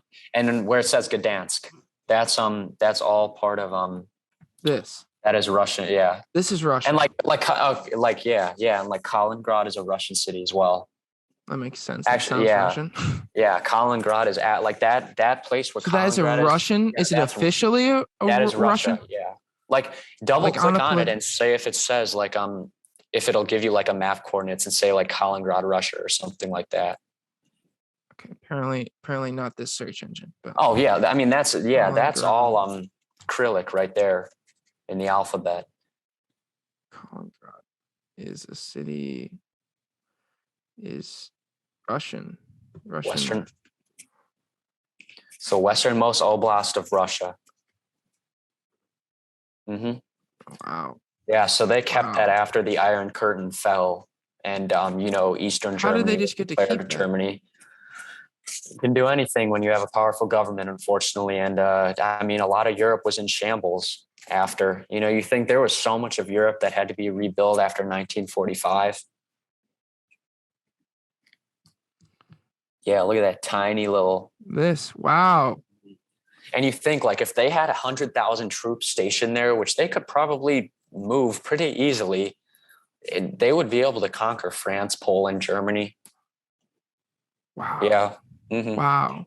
So they can just go straight from St. Petersburg, whoop, right into Kaliningrad, and then that is so OP, man, because now you have this the entirety of this just like basically blocked.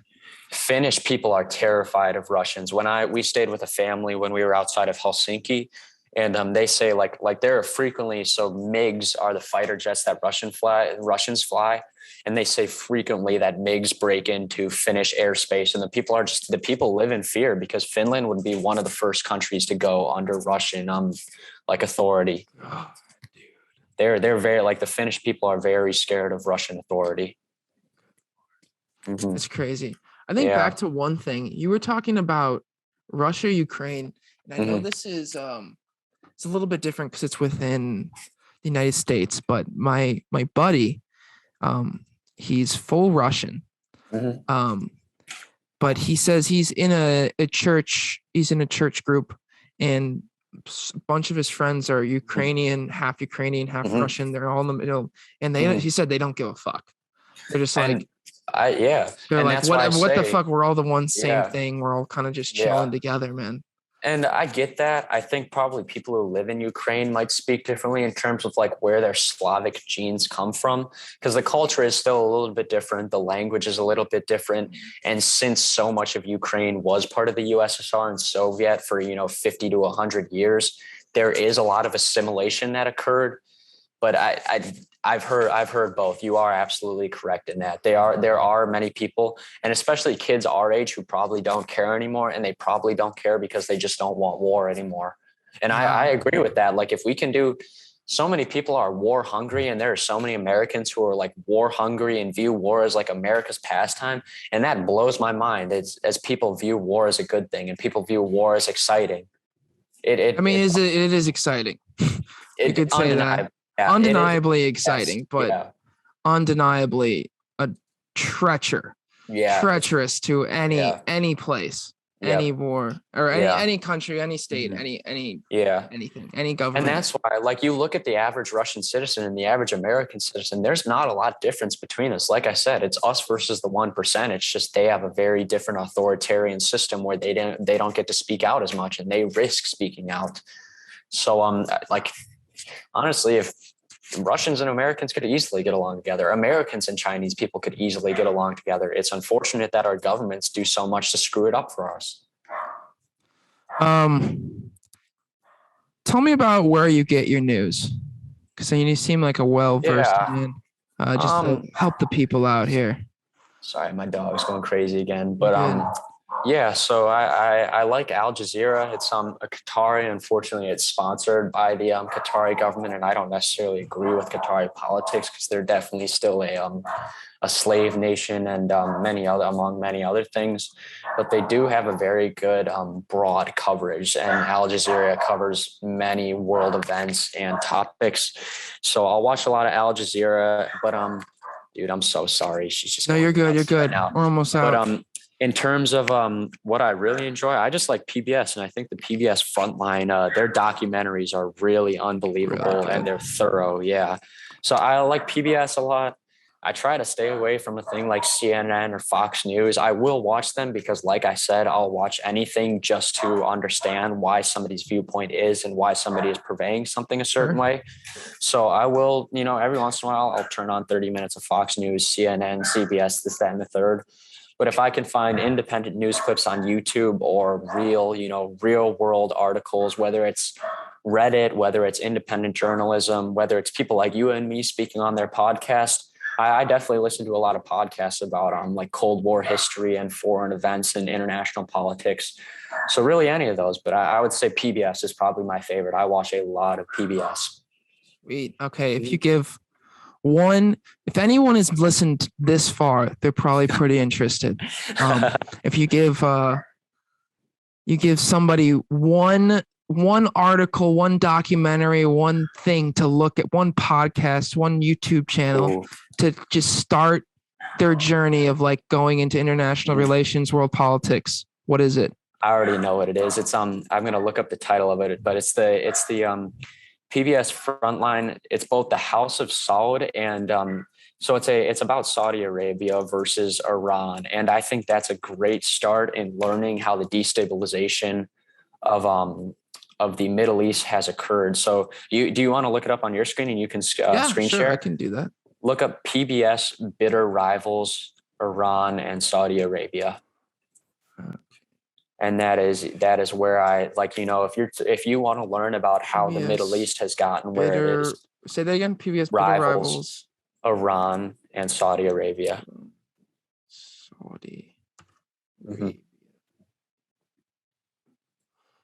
This right here? Yeah. Yep. Absolutely.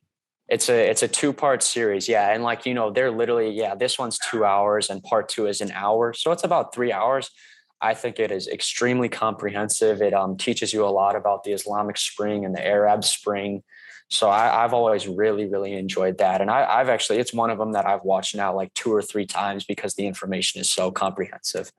Interesting. Well, yeah, that's amazing, man. Thank you, Mr. Ben, for absolutely. coming on. It's been an absolute pleasure. Yeah, you're welcome anytime. Thank you.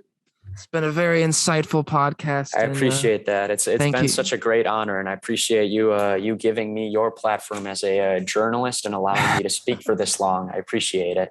Of course, man. Thank you. Absolutely. Thank you.